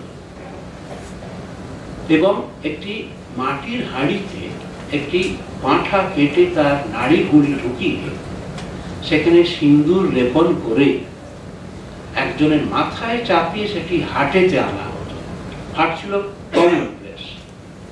তারপর ওই অবৈধ সম্পর্কে যুক্ত যুবক যুবতীর আচরণের কথা সবিস্তারে বর্ণনা করা হতো।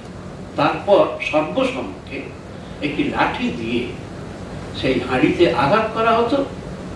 হাঁড়িটি ফেটে গেলে নাড়ি ভুঁড়িগুলো বেরিয়ে যেত। এরপর ওই অভিযুক্ত যুবক যুবতী বা তরুণ তরুণী তারা কিন্তু আর তাদের নিজ নিজ জায়গায় ফিরতে পারতো না, তাদের চলে যেতে হতো। তা হাটে হাঁড়ি ভাঙা, একবারে লিটারালি হাটে হাঁড়ি ভাঙা হতো ওই অবৈধ সম্পদের কথা ফাঁস করার জন্য। কিন্তু এই প্রভাবটির মধ্য দিয়ে একটা শাস্তি দানের প্রথা আমরা জানতে পারি, কিভাবে অভিযুক্ত দাম্পত্য দোষে দুষ্ট ব্যক্তিদের শাস্তি দিত সমাজ, সেটা একটি প্রথার কথা জানতে পারি। দ্বিতীয়ত, সিদ্ধাচার্য লুইপাগের যে রমরমা ছিল, বৌদ্ধ প্রভাব ছিল, তান্ত্রিকতার প্রভাব সমাজে বিস্তার লাভ করেছিল, ওই নারী বুড়ি ইত্যাদি রাখার মধ্য দিয়ে এই সমস্ত তথ্যগুলি প্রকাশ পায়। আমরা ধর্মতলার কথা জানি, ধর্ম ঠাকুরের নামেই ধর্মতলা। একসময় ধর্ম ঠাকুরের রমরমা ছিল, এখন সেই ধর্ম ঠাকুরের সে রমরমা নেই। আমরা শিবের গাজনের কথা জানি, ধর্মেরও গাজন হয় বাঁকুড়া পুরুলিয়ায় খুব সমারোহ সহকারে, এবং সেখানে প্রচুর ধর্ম ঠাকুরের মন্দিরও আছে। তা ধর্মের তাকে কাঠি দেওয়া, এই যে প্রবাদটি, এই প্রবাদটির মধ্য দিয়ে আমরা ধর্ম ঠাকুরের প্রসঙ্গ পাচ্ছি, অর্থাৎ সমাজ জীবনে ধর্ম ঠাকুর যে বিশেষ একটা প্রভাব বিস্তার করেছিল, তার একটা বিশেষ স্থান ছিল, সেটা আমরা জানতে পারি। প্রবাদটির কনটেক্সটটা হলো, যদি কোনো ব্যক্তি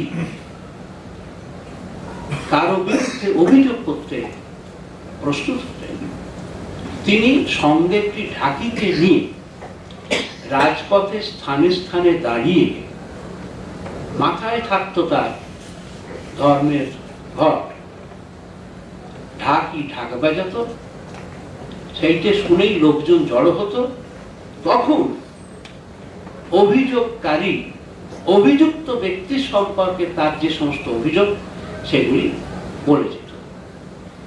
এই ঘটনা থেকেই, এই প্রথা থেকেই প্রবাদটি তৈরি হলো, ধর্মের ডাকে কাঠি দেওয়া।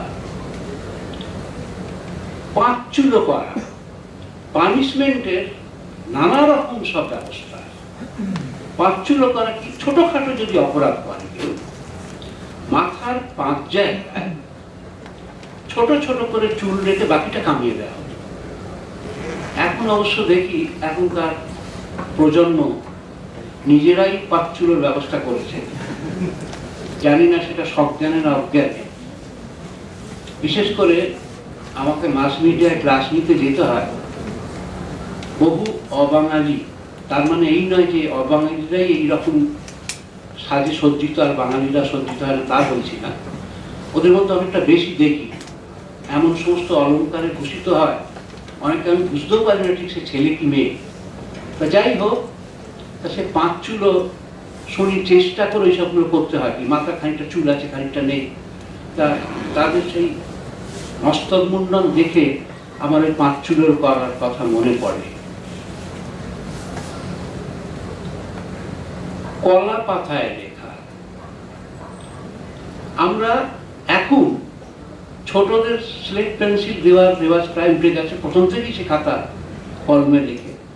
আমাদের জীবনে আমরা কখনো খাতা কলমে লিখিনি, এখনকার প্রজন্ম তারা জানেও না।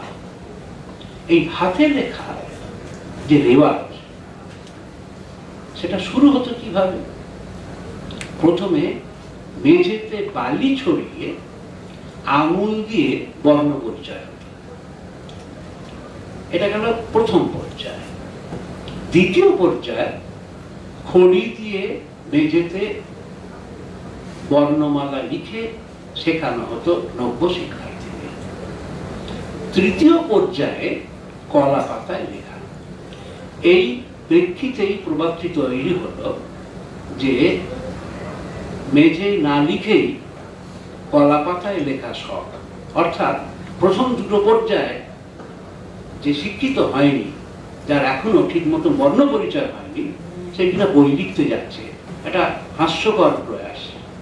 তা লেখার যে 3টে পর্যায় ছিল, এটা আমরা অনেকেই জানি না। নানা প্রভাব, যেমন কলা গাছের সঙ্গে বিয়ে। কলা গাছের সঙ্গে বিয়েতে 2টি বিষয় যুক্ত রয়েছে। আগে ছিল গৌরী দান প্রথা সমাজে।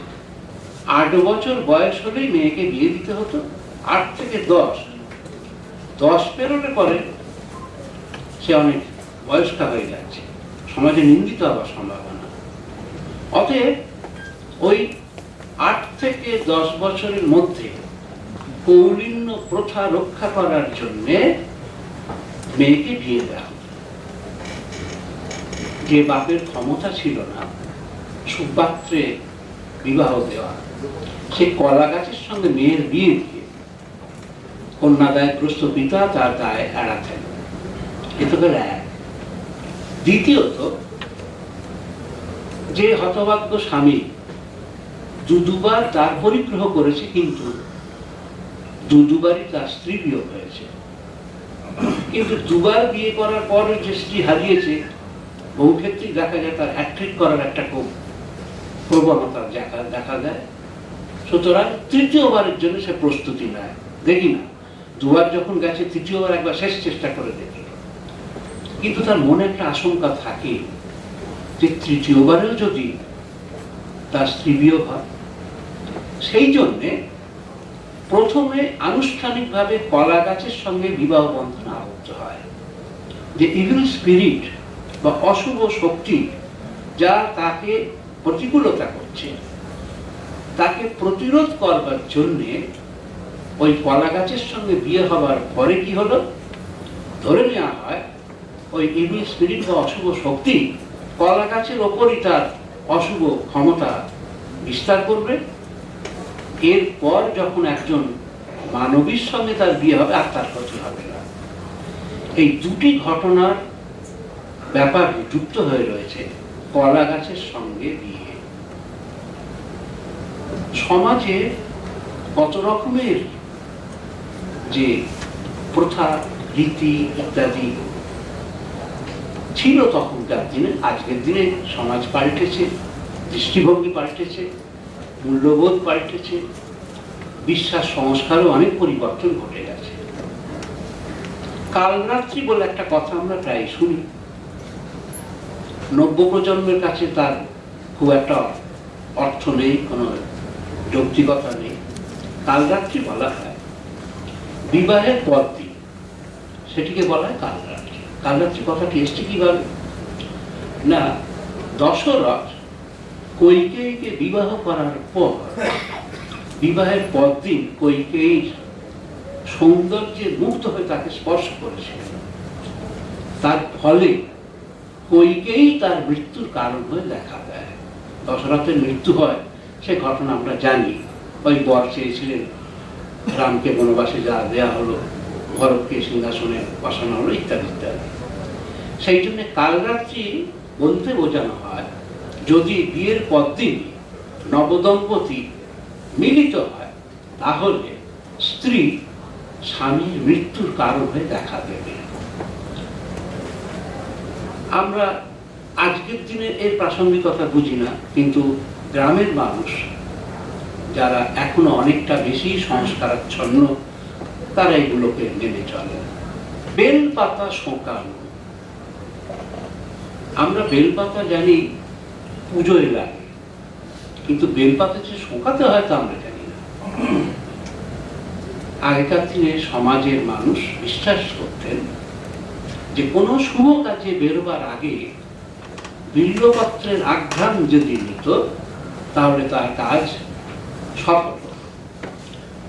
তা এখনকার যারা চাকরি প্রার্থী, তারা পরীক্ষা করে দেখতে পারে, ক্ষতি তো হবে না কিছু যদি বেড়ালের ভাগ্যে শিখে ছেড়ে। একে বলছি বেলপাতা শোঁকানো।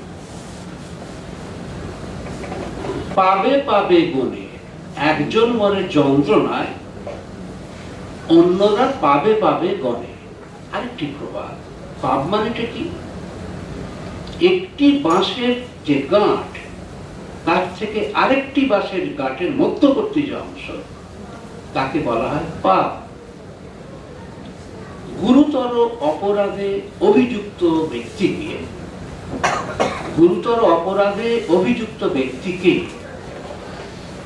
শুল দণ্ডে চাপানো হতো, বদ্ধস্থানে নিয়ে গিয়ে। এখনকার যেমন দৃষ্টিভঙ্গিগত পার্থক্য কিরকম, তখনকার সমাজে ক্যাপিটাল পানিশমেন্টটা সকলের সামনে হয়। উদ্দেশ্য কি, যে ওই শাস্তি দেখে ওই একই অপরাধ যেন আর কেউ না করে। এখন আমরা আবার অন্য কথা বলি, এখন হবে লোকচক্ষুর অন্তরায়, ফাঁসিটা সকলের সামনে হবে না, ভোর 4টে উঠে কারান্তরালের মধ্যে হবে, সেখানে কাকপক্ষী নেই, ওই জেলার থাকবে, ম্যাজিস্ট্রেট থাকবে না, এইরকম। তা আগেকার দিনে তা ছিল না। এখন ওই যে শুলদণ্ডটি তার শরীরে ঢুকছে, দর্শকরা ঐশাচিক আনন্দ উপভোগ করছে, তারা দাঁড়িয়ে আছে, তারা গণনা করছে ওর দেহে কটা পাপ ঢুকলো, পাবে পাবে গণে। কিন্তু সে তো মৃত্যু যন্ত্রণায় কাতর, যার শরীরের মধ্যে একটু একটু করে সেই শুলদণ্ডটি প্রবেশ করছে, সে তো যন্ত্রণায় জর্জরিত হচ্ছে। তাই বলছে যে কেউ মরে যন্ত্রণায়, কেউ পাবে পাবে গণে। যারা দর্শক তাদের তো আর মৃত্যু যন্ত্রণা ভোগ করতে হচ্ছে না, সুতরাং তারা গণনা করছে যে কটা পাপ ঢুকলো আর কটা পা ঢুকতে বাকি আছে, বা তার মধ্যেই মারা যাবে কিনা, এইসব গাণিতিক ব্যাপার। এইগুলো খুব বিভৎস মনে হবে। শাস্তির প্রসঙ্গ যে কতভাবে এসছে, যেটা শাস্তি নিয়ে একটি পূর্ণাঙ্গ গবেষণা হতে পারে, যে প্রাচীনকালে শাস্তির ব্যবস্থা কি ছিল। একটি প্রবাদে পাচ্ছি, উল্টে চোরা মশান গায়, উল্টে চোরা মশান গায়। মশান গাওয়া মানে কি? মশান গাওয়া মানে দারোগা অভিযুক্তকে নিয়ে বের হবে, তার গন্তব্যস্থল কোথায়? গন্তব্যস্থল হচ্ছে যেখানে তাকে ফাঁসিতে ঝোলানো হবে, তাকে মৃত্যুদণ্ড দেওয়া হবে। কিন্তু মাঝে মাঝে দাঁড়িয়ে জনগণকে উদ্দেশ্য করে তাকে বলতে হয় যে যে লোকটিকে শাস্তি দেওয়া হচ্ছে তার অপরাধ কি, সবিস্তারে সেই অপরাধের কথা বলে। এই যে অপরাধের কথা বর্ণনা করা, একে বলা হতো মশান গাওয়া। মশান গাওয়া মানে অভিযুক্ত ব্যক্তির যে অন্যায় অপরাধ তার তালিকা ঘোষণা করা। প্রবাদে বলছে উল্টে চোরা মশান গায়, অর্থাৎ কর্তা ব্যক্তিরা, কর্তৃপক্ষ স্থানীয়রা, বা দারোগা সে কথায় অভিযুক্তের বিরুদ্ধে অভিযোগের তালিকা পড়ে শোনাবে তা নয়, চোর সেই কাজটি করছে, অর্থাৎ আমি নিরপরাধ, আমাকে ধরে নিয়ে গিয়ে এরা অন্যায়ভাবে শাস্তি দিচ্ছে। এই যে ব্যাপারটা, তার মানে অনেক নিরপরাধ মানুষ শাস্তি পেত। এ সত্ত্বেও যেমন এই প্রবাদটির মধ্য থেকে আমরা পাচ্ছি, তেমনি এটাও জানতে পারছি যে ওই মশান গাওয়ার একটা ব্যাপার ছিল। আরেকটি প্রবাদে পাচ্ছি তুড়ুম ঠোকা। তুড়ুম ঠোকা, ট্রোন, TRON, তুড়ুম হচ্ছে একটা ফ্রেম কাঠের, দুপাশে দুটি গর্ত। যারা সেলুলার জেলে গেছেন দেখতে, ওখানে একটা মিউজিয়াম আছে, কিভাবে ব্রিটিশ আমলে স্বাধীনতা সংগ্রামীদের উপর অত্যাচার করা হতো, তার একটা অসাধারণ মিউজিয়াম তারা করেছেন দেখাবার জন্য। সেখানে তুড়ুম আছে, হাত এবং পা ওই ঢুকিয়ে দেওয়া হতো, দিয়ে স্ক্রু পেটে দেওয়া হতো, দিয়ে তিলে তিলে মারা হতো। এটাও এক ধরনের শাস্তি। গাড়ে দেওয়া, গাড়ে দেওয়া মানে জীবন্ত মানুষকে গর্ত করে পুঁতে দেওয়া, তাকে বলা হতো এক গাড়ে দেওয়া। অর্থাৎ তিলে তিলে ওই মাটির মধ্যে সে মরবে, সঙ্গে সঙ্গে তো মরবে না। এই যে নানা রকমের শাস্তির ব্যবস্থা, অনেক প্রথা এবং বিশ্বাসও রয়েছে। যেমন অগস্ত্য যাত্রা। অগস্ত্য মুনি তিনি পয়লা ভাদ্র কৃষ্ণ চতুর্দশ তিথিতে বেরিয়েছিলেন বিন্ধ্য পর্বত পার হয়ে দক্ষিণা পথে, এবং সেই দক্ষিণা পথে গিয়ে তিনি আর্য সভ্যতার বিস্তার ঘটিয়েছিলেন, প্রচার করেছিলেন।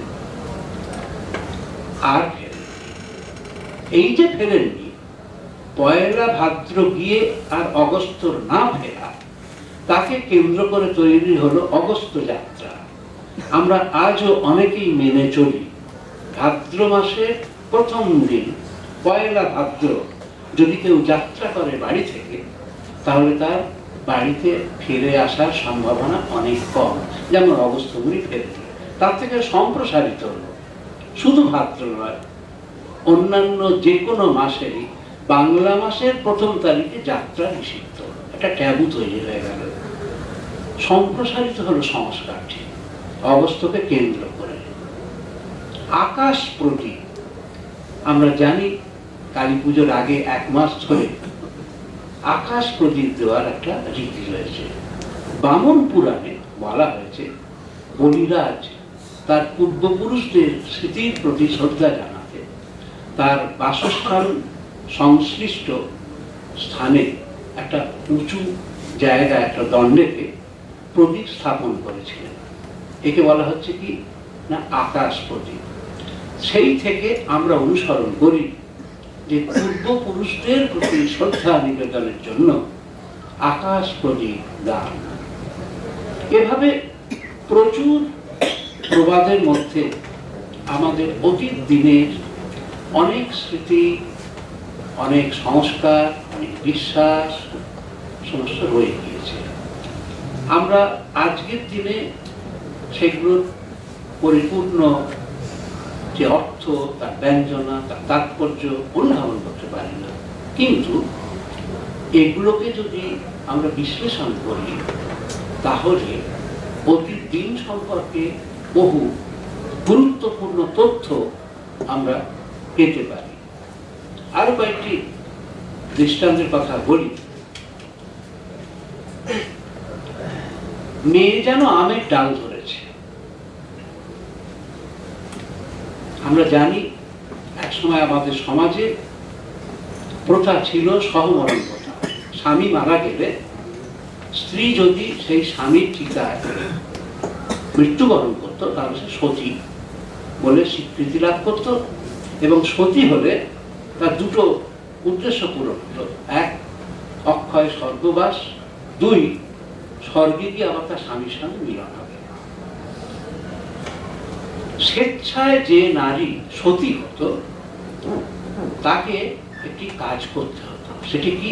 একটি আম গাছের ডাল ভেঙে সেই ডালটি সে ধরে থাকতো। এইটি ছিল ইঙ্গিতবাহী যে আমি সতী হতে চাই। তার থেকেই প্রবাদটি তৈরি হলো, মেয়ে যেন আমের ডাল ধরেছে।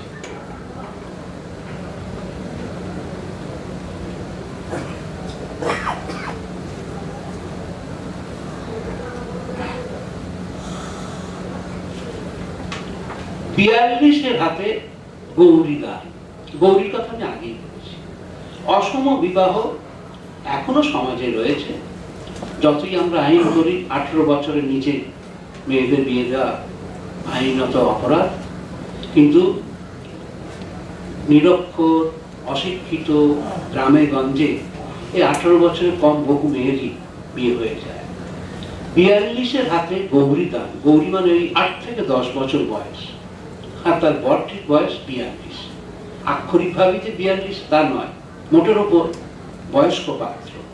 বয়স্ক পাত্রকে যদি ওই অল্প বয়সী মেয়ের সঙ্গে বিয়ে দেওয়া হতো, যেটি সমাজে তখন চলছিল, তাকেই ব্যঙ্গ বিদ্রুপ সমালোচনা করে প্রবাদটি তৈরি হলো, 42-এর হাতে গৌরী দান। খাজনার চেয়ে বাজনা বেশি। পুণ্যাহ উপলক্ষে জমিদারের কাছে তার প্রজারা তাদের দেয় রাজস্ব তুলে দিতে পাঁজি দেখে শুভ দিন নির্ধারণ করা হতো।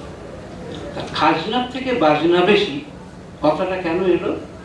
পুণ্যাহের দিন বাজনা বাজানো রীতি ছিল, অর্থাৎ আগে মঙ্গল দিন, পুণ্য দিন, পবিত্র দিন, তারপর খাজনা জমা পড়া শুরু হতো। প্রবাদে ব্যঙ্গ করা হচ্ছে, বাজনাটা যত বাজলো সেই পরিমাণ খাজনা আদায় কিন্তু হলো না, অর্থাৎ প্রজার সংখ্যাও কম, প্রজাদের দেয় অর্থের পরিমাণও খুব কম। অলক্ষীর হাটে বাজনা সার। আমরা বাজারের সঙ্গে পরিচিত, বাজার মানে একটা পার্মানেন্ট এস্টাবলিশমেন্ট। সে তুলনায় হাট হচ্ছে সপ্তাহের একদিন বা দুদিন, এবং সেটা নির্দিষ্ট নয়। একটা খোলামেলা জায়গায় হাট বসে, তারপর হাট শেষ হয়ে যায়, প্রতিদিন নয়। তার প্রবাদটায় বলা হলো অলক্ষ্মীর হাটে বাজনা সার। আগেকার দিনে হাট বসতো বাজনা বাজি, লোককে জানানো হতো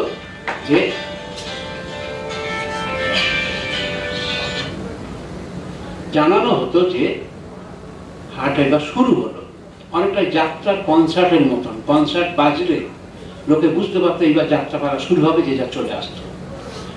প্রবাদটায় ব্যঙ্গ করা হচ্ছে অলক্ষ্মীর হাটে বাজনা সার, মানে হলো হাটে যা কেনা বেচা হলো এমনই যৎ সামান্য, সেখানে বাজনার যে আড়ম্ব সেটাই বেশি, কিন্তু ব্যবসায়িক ব্যাপার দৃষ্টিকোণে সেটি পুরোপুরি ব্যর্থ হয়ে গেছে।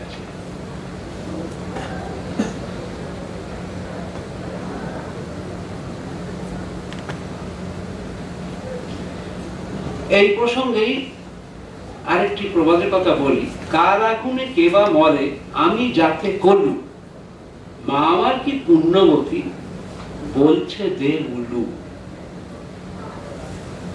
গবেষণা করে আমরা এখন যে সত্য জেনেছি তা হলো অধিকাংশ ক্ষেত্রেই স্বেচ্ছায় কেউ সতী হতো না। স্বার্থান্বেষী মানুষ, তার আত্মীয় স্বজন, পাড়া প্রতিবেশী বলপূর্বক ইচ্ছার বিরুদ্ধে সতী করত। কেউ কেউ পৈশাচিক আনন্দ উপভোগের জন্য, কেউ বা তার বিষয় সম্পত্তি পাওয়ার জন্য। মারা গেলে পরে সতী তার ভাগের অংশটি পাওয়া যাবে। এই প্রবাদটিতে সেই মর্মান্তিক সত্যটি বিধৃত রয়েছে। কিরকম? মারা গেছে একজন, তার স্ত্রী পালিয়েছে, কারণ সে জানে যে আমি থাকলে আমাকে ধরে সতী করবে। হাতের কাছে পেয়েছে এক কলুকে, কলু মানে তেল গাছে তার স্ত্রী। সে যত বলছে ওরে বাবা আমি সে নই, ওর স্ত্রী নই, আমি কলু জাতে, ওর সঙ্গে কোনো সম্পর্ক নেই। মা আমার কি পুণ্যবতী বলছে যে উলু। সমবেত জনতা তার প্রতিবাদকে থামাবার জন্য একসঙ্গে বাজনাও বাজাচ্ছে এবং উলুধ্বনি দিচ্ছে, তার জোরজার করে তাকে সতী করে তবে ছাড়বে। অর্থাৎ তুমি তোমার ভালো বোঝো না, তোমার ভালো কি হবে সেটা আমরা বুঝি। আই বুড়ো পথ বাদলাম, এখানে কেউ কেউ আই বুড়ো আছে আমি তো জানি,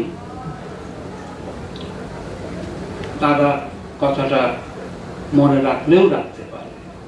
যে পথ দিয়ে বিয়ে করতে যায়, বিবাহিত হবার পর কিন্তু সেই পথ দিয়ে ফিরতে নেই। দুটো পথ আলাদা, ফেরার পথটা আলাদা। এর পেছনে একটি ঘটনা রয়েছে। বিবাহ এই সিস্টেম, এই প্রথা সেদিনের, আগে তো ছিল না। আগে জোর করে নারীকে ধরে এনে বিয়ে করা হতো। বিবাহ শব্দ বন্ধনের মধ্যে সেই ইংরেজি রয়ে গেছে, বিবাহ।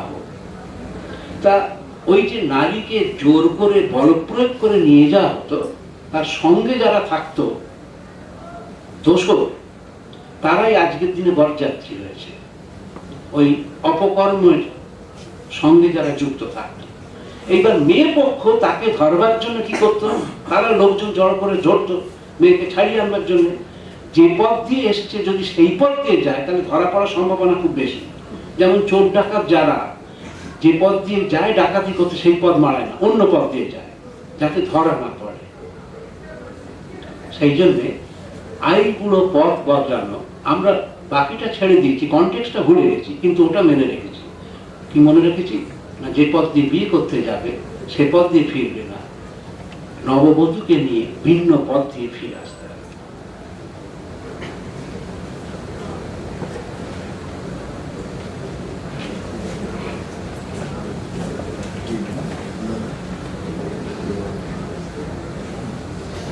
ধরার মেয়ে আজ 50-50 হয়ে গেছে নারী পুরুষ।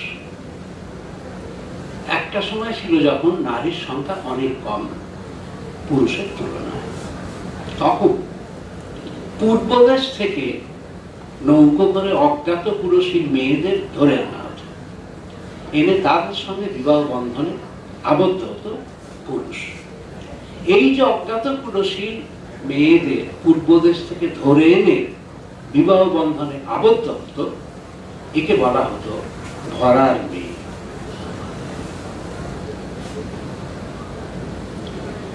কচ্ছপ অযাত্রিক, এই যে প্রবাদমূলক বাক্যাংশ, আমরা যারা সংস্কার মানি,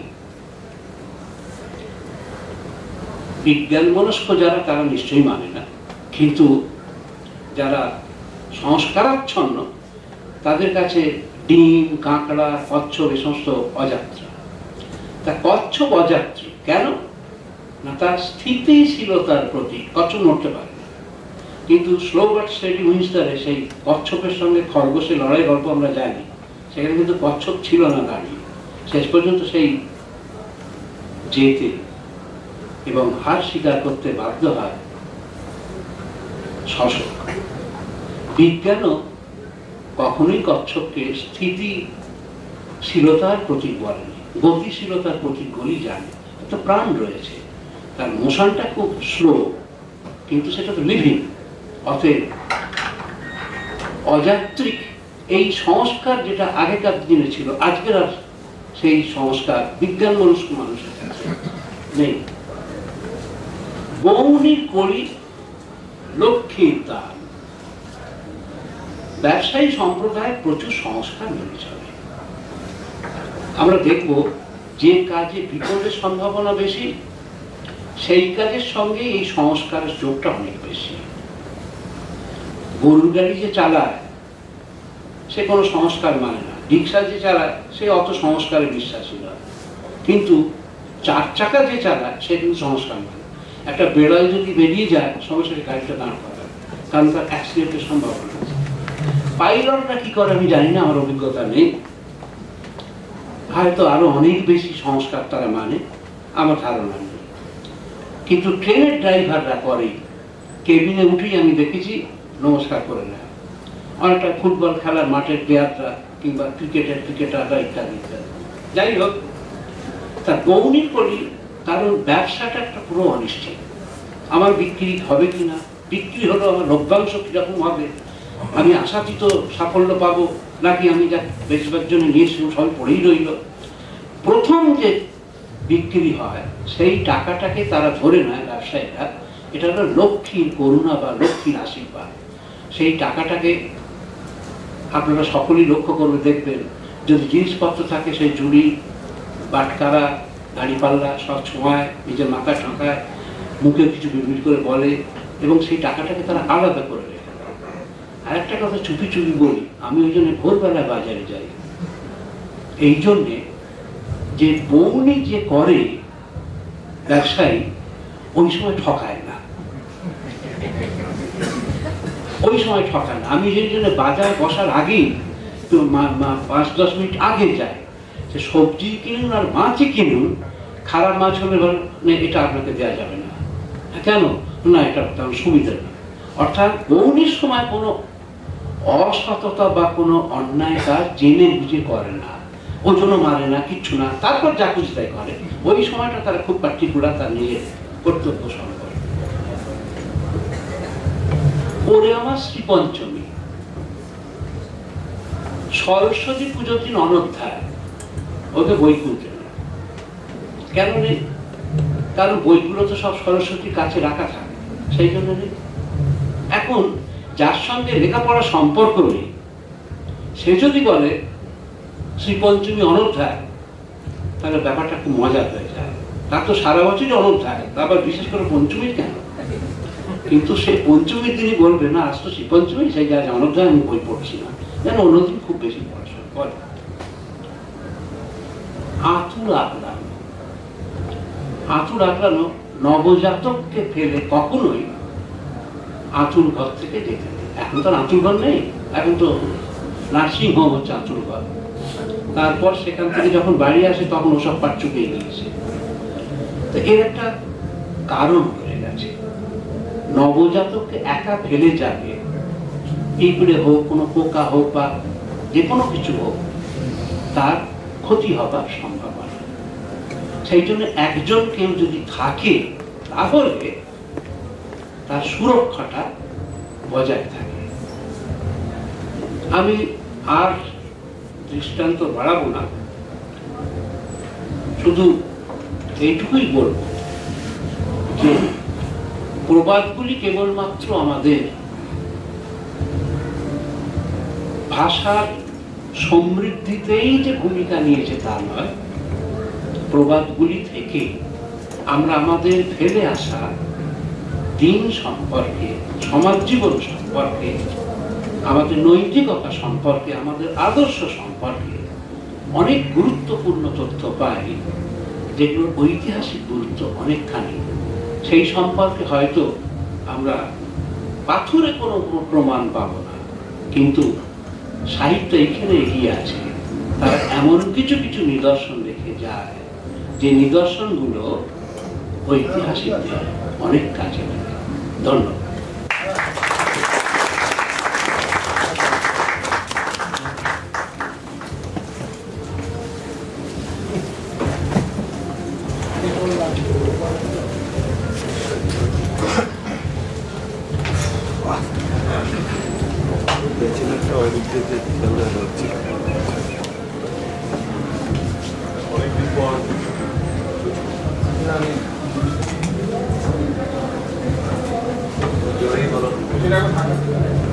অনেকদিন পর স্যার আপনার ক্লাস করলাম,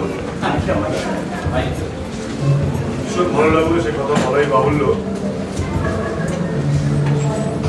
আমাদের আজকের অনুষ্ঠানের মূল পর্বটা শেষ, তবে এই বক্তৃতা প্রসঙ্গে যদি কারোর কোনো প্রশ্ন থাকেন তারা করতে পারেন, স্যার নিশ্চয়ই তার উত্তর দেবেন। তবে যেহেতু সন্ধে হয়ে গেছে, খুব বেশি নয়, কিন্তু কি প্রশ্ন যদি থাকে সেটা আপনারা করতে পারেন।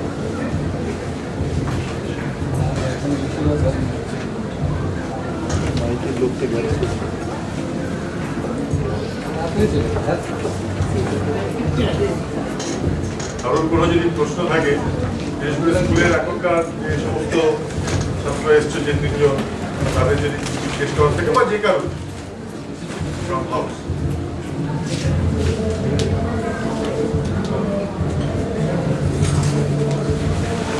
স্যার একটা জিনিস আমি একটু একদম, সেটা হচ্ছে যে ওই বেলপাতা শুকানো যেটা বললাম, এখন অনেক জায়গায় সেটা আরো ভিন্ন অর্থে ব্যবহার হয়। যেমন চাকরির ক্ষেত্রে বিল্লপত্র শোকানো মানে তার চাকরিটা গেল আর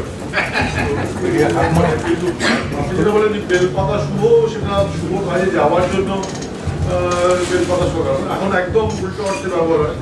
তার কি কোনো মানে কারণ আছে না? ওইভাবেই সেটা, ওই যেমন ধরো তোমার লালবাতি জানা, লালবাতি জানা মানে ব্যবসাটা উঠে গেছে, ব্যবসা শেষ হয়ে গেছে, কিন্তু ওখানে তো সততা ব্যাপার। আমরা পরিবর্তিত সমাজে ওই প্রচলিত যে সংস্কার বা প্রচলিত যে প্রবাদ, তার অর্থটা তো পরিবর্তিত। এই আর একটা প্রশ্ন, হ্যাঁ বলছিলাম যে বাংলা ভাষার প্রবাদ বাক্য যতগুলি পুরোনো দিনের, তার পরবর্তী সব মিলিয়ে বলছি, আমাদের রাষ্ট্রভাষার উপর কোনো প্রভাব, মানে অবশ্যই হিন্দির কথা বলছি, কোনো প্রভাব আছে comparing to the other languages, পার্সেন্টেজের কথা বলছি? এরকম কোনো সমীক্ষা বা গবেষণায় কখনো আপনি বা আপনার সহকর্মীরা কেউ কখনো গেছে? আপনার ব্যাপারটা অবগত আপনি আছেন কিনা? হিন্দি, সংস্কৃত এবং অসমীয়া, এই তিন ভাষার সঙ্গে বাংলা প্রবাদের খুব মিল আছে। হিন্দি, সংস্কৃত, এই যে উল্টা বুঝলি রাম, প্রচুর প্রবাদে আমরা হিন্দি শব্দ পাই, প্রচুর। এবং ইংরেজি প্রবাদের সঙ্গে আসলে চিন্তা ভাবনার ক্ষেত্রে একটা সাযুজ্য আছে। প্রবাদ মানে দীর্ঘদিনের যে অভিজ্ঞতা, সেই অভিজ্ঞতাকে যখন সংক্ষিপ্ততম বাক্যে প্রকাশ করা হয় তখন তাকে বলা হয় প্রবাদ। এখন মানুষের কতগুলো তো কমন অভিজ্ঞতা থাকে, যেমন প্রাপ্তির আনন্দ, মৃত্যুর যে শোক, এগুলো তো কমন। জীবনের প্রথম প্রাপ্তির যে আনন্দ, সেটা একজন আমেরিকানের আনন্দ আর একজন ভারতীয়ের আনন্দ আলাদা হতে পারে না। মৃত্যুজনিত শোক সব মায়ের কাছে, সব বাবার কাছে, সব আপনজনের কাছেই সমান। এরকম কিছু কিছু অভিজ্ঞতার ক্ষেত্রে প্রবাদে সাজুজ্যম লক্ষণ। যেমন চিকিৎসক সম্পর্কে যে বিরূপতা, ব্যবসায়ী সম্পর্ক হয়েছে, বলুন যার ফাটে তার ফাটে ধোপাক্কা থেকে। আমার স্বার্থ আমি যেমন ভাবে দেখবো, অন্যরা আমার সেই স্বার্থ তেমন ভাবে দেখবে না, দেখা সম্ভব নয়। ডাক্তারদের সম্পর্কে প্রচুর বিরূপতা রয়েছে, আর প্রবাদগুলোতে মানব চরিত্রের সমালোচনাটাই মুখ্য। অন্যান্য বিষয় যে নেই তা নয়, বাসস্থান নিয়ে আছে, জলবায়ু নিয়ে আছে, কৃষি নিয়ে আছে, ব্যবসা নিয়ে আছে, কিন্তু মূলত প্রবাদগুলোতে মানব চরিত্রের সমালোচনা করা হয়। সেই সমালোচনা আমরা হিন্দিতেও পাই, সেই সমালোচনা আমরা অসমীয়াতেও পাই। তবে অসমীয়ার সঙ্গে বাংলার মিল এই কারণে, দীর্ঘকাল বাংলা, বিহার, উড়িষ্যা, আসাম এই একটা বেল্টের মধ্যে ছিল, সুতরাং তাদের ওপর প্রভাবটা খুব বেশি হয়েছে, খুব বেশি। আমরা তুলনামূলক আলোচনা করতে গিয়ে দেখতে পাবো মাঝে মাঝে আমরা হতচকিত হয়ে যাই যে কে কাকে প্রভাবিত করেছে। ওই প্রভাবটা আমাদের উপর না, আমাদের প্রভাবটা ওদের উপর। আর হিন্দি এবং সংস্কৃতের সঙ্গে অনেকটা মিল আছে। আমাদের প্রথম যে 1832 দৃষ্টান্ত বাক্য সংগ্রহ উইলিয়াম মর্টন প্রবাদের সংকলন প্রকাশ করেন, সেখানে প্রায় 70টার মতন সংস্কৃত প্রবাদ তিনি স্থান দিয়েছেন। অনেক সময় সংস্কৃত প্রবাদকে আমরা হুবহু নিয়েছি, কখনো আবার তার বাংলা অনুবাদ করে নিয়েছি। এই নয় যে এর প্রভাবেই ওগুলি প্রভাবিত হয়েছে, অনেকটা হচ্ছে অভিজ্ঞতার সাযুজ্যের প্রেক্ষিতে এই সহধর্মিতার পরিচয়টা নিল। একটুখানি অ্যাড করবো, যদি বলেন যে আমাদের সমসাময়িক অর্থাৎ কিনা মডার্ন হিন্দি ল্যাঙ্গুয়েজ কোনো প্রভাব কিছু, হ্যাঁ, আধুনিক হিন্দি ভাষার উপরে হ্যাঁ, কোনো প্রভাব রয়েছে আমাদের এই বাংলা প্রভাব বা ইডিওমেটিক ফ্রেজ এগুলো? আধুনিক হিন্দি ভাষা হ্যাঁ, না, আধুনিক হিন্দি ভাষা আমাদের যে প্রবাদের সংকলনগুলো রয়েছে সেগুলো তো আধুনিক হিন্দি ভাষার কোনো নেই। আমরা যে প্রবাদের সংকলনগুলো পেয়েছি সেগুলো সুশীল কুমার দে, William মর্টন, reverend long, Ashutosh Bhattacharya ইত্যাদি। তাদের সময় তো আর আধুনিক হিন্দি ভাষার প্রবাদ সংকলিত করার কোনো সুযোগ ছিল না, সেই সংকলন হয়, যদি হয় তখন বোঝা যায়। আর কোনো স্যার একটা জিনিস, যে এই যে প্রবাদ, এটা কি যা সৃষ্টি হওয়ার হয়ে গেছে, এটা হয়েও চলেছে? যা সৃষ্টি হবার হয়ে রয়েছে এবং তার পথ রুদ্ধ করছে আনন্দটা। নতুন করে প্রবাদ অনেক তৈরি হচ্ছে, আচ্ছা, বিভিন্ন রাজনৈতিক দলকে নিয়ে খুব মজার প্রবাদ তৈরি হচ্ছে, বিভিন্ন রাজনৈতিক দলকে। আমি এখানে সেসব আলোচনা যাব। আসলে এগুলো তৈরি করে লোকসমাজ, লোকসমাজ তৈরি করে। এখন সেই লোকসমাজ যে ফরমেশন, সেটা তো নষ্ট হয়ে গেছে। সর্বদা সমষ্টির সৃষ্টি হয়, বেষ্টির নয়, কিন্তু এখন বেষ্টির প্রাধান্য, সমষ্টির ওপরে বেষ্টির প্রাধান্য বিস্তারের ফলে সমষ্টিগতভাবে কালেকটিভ ক্রিয়েশন করার যে মানসিকতা সেটা নেই। তবে তার মধ্যেও কিছু কিছু হচ্ছে না একবার। এখনো কিন্তু আমাদের মূলধন যেগুলো সংকলিত হয়ে রয়েছে সেগুলোই আমরা ব্যবহার করছি, সেগুলি ব্যবহৃত হচ্ছে এবং সেগুলির সঙ্গেই আমাদের যোগাযোগটা বেশি। আঞ্চলিকভাবে কিছু কিছু প্রভাব তৈরি হলে সবগুলো তো আমাদের কাছে পৌঁছায় না। এই আর কি। আমার মনে হয় যে আমরা প্রশ্নোত্তরের পর্ব এখানে শেষ করি। মনোজ্ঞ আলোচনা হলো প্রশ্নোত্তর পর্বেও। দুটি জিনিস, একটা হচ্ছে যে আমাদের অনুষ্ঠানের পর বাইরে একটু চায়ের ব্যবস্থা আছে, আপনারা সকলে অনুগ্রহ করে চা নেবেন, এটা একটা অনুরোধ। আর এই অনুষ্ঠান শেষ করার আগে একটি প্রথা আছে। আমরা গোড়াতেই বলেছি যে এই যে অনুষ্ঠান, এটা নামসা এবং তুষারকান্তি নাগ ফাউন্ডেশনের যৌথ উদ্যোগে তৈরি। তো এটা আমরা সকলে কেউ সকলে মানে অনেকেই কিছু পরিশ্রম করি, কেউ হয়তো কিছু খাটাখাটনি করে, কেউ হয়তো কারোর মাথায় কিছু আসে ঠিকঠাক করি, অনেকে মিলে করি। কিন্তু এটা মানে পরিশ্রমের দিক দিয়েই হোক আর গোটা ব্যাপারটা মাথায় রেখেই হোক, এটা আমাদের নামসার যিনি করেন তিনি হচ্ছেন দিব্যেন্দু ভট্টাচার্য, দিবুদা। তো কাজেই কাউকে যদি এটার জন্য ধন্যবাদ দিতে হয় একজন ব্যক্তিকে, সেটা দিবুদাকে দেওয়া উচিত। তো তাকে ধন্যবাদ না দিয়ে আমরা তাকে অনুরোধ করব আমাদের প্রথাগত ধন্যবাদ জ্ঞাপন পর্যায়টি সম্পন্ন করার জন্য, তারপরে আমরা বাইরে চায়ের জন্য যাব।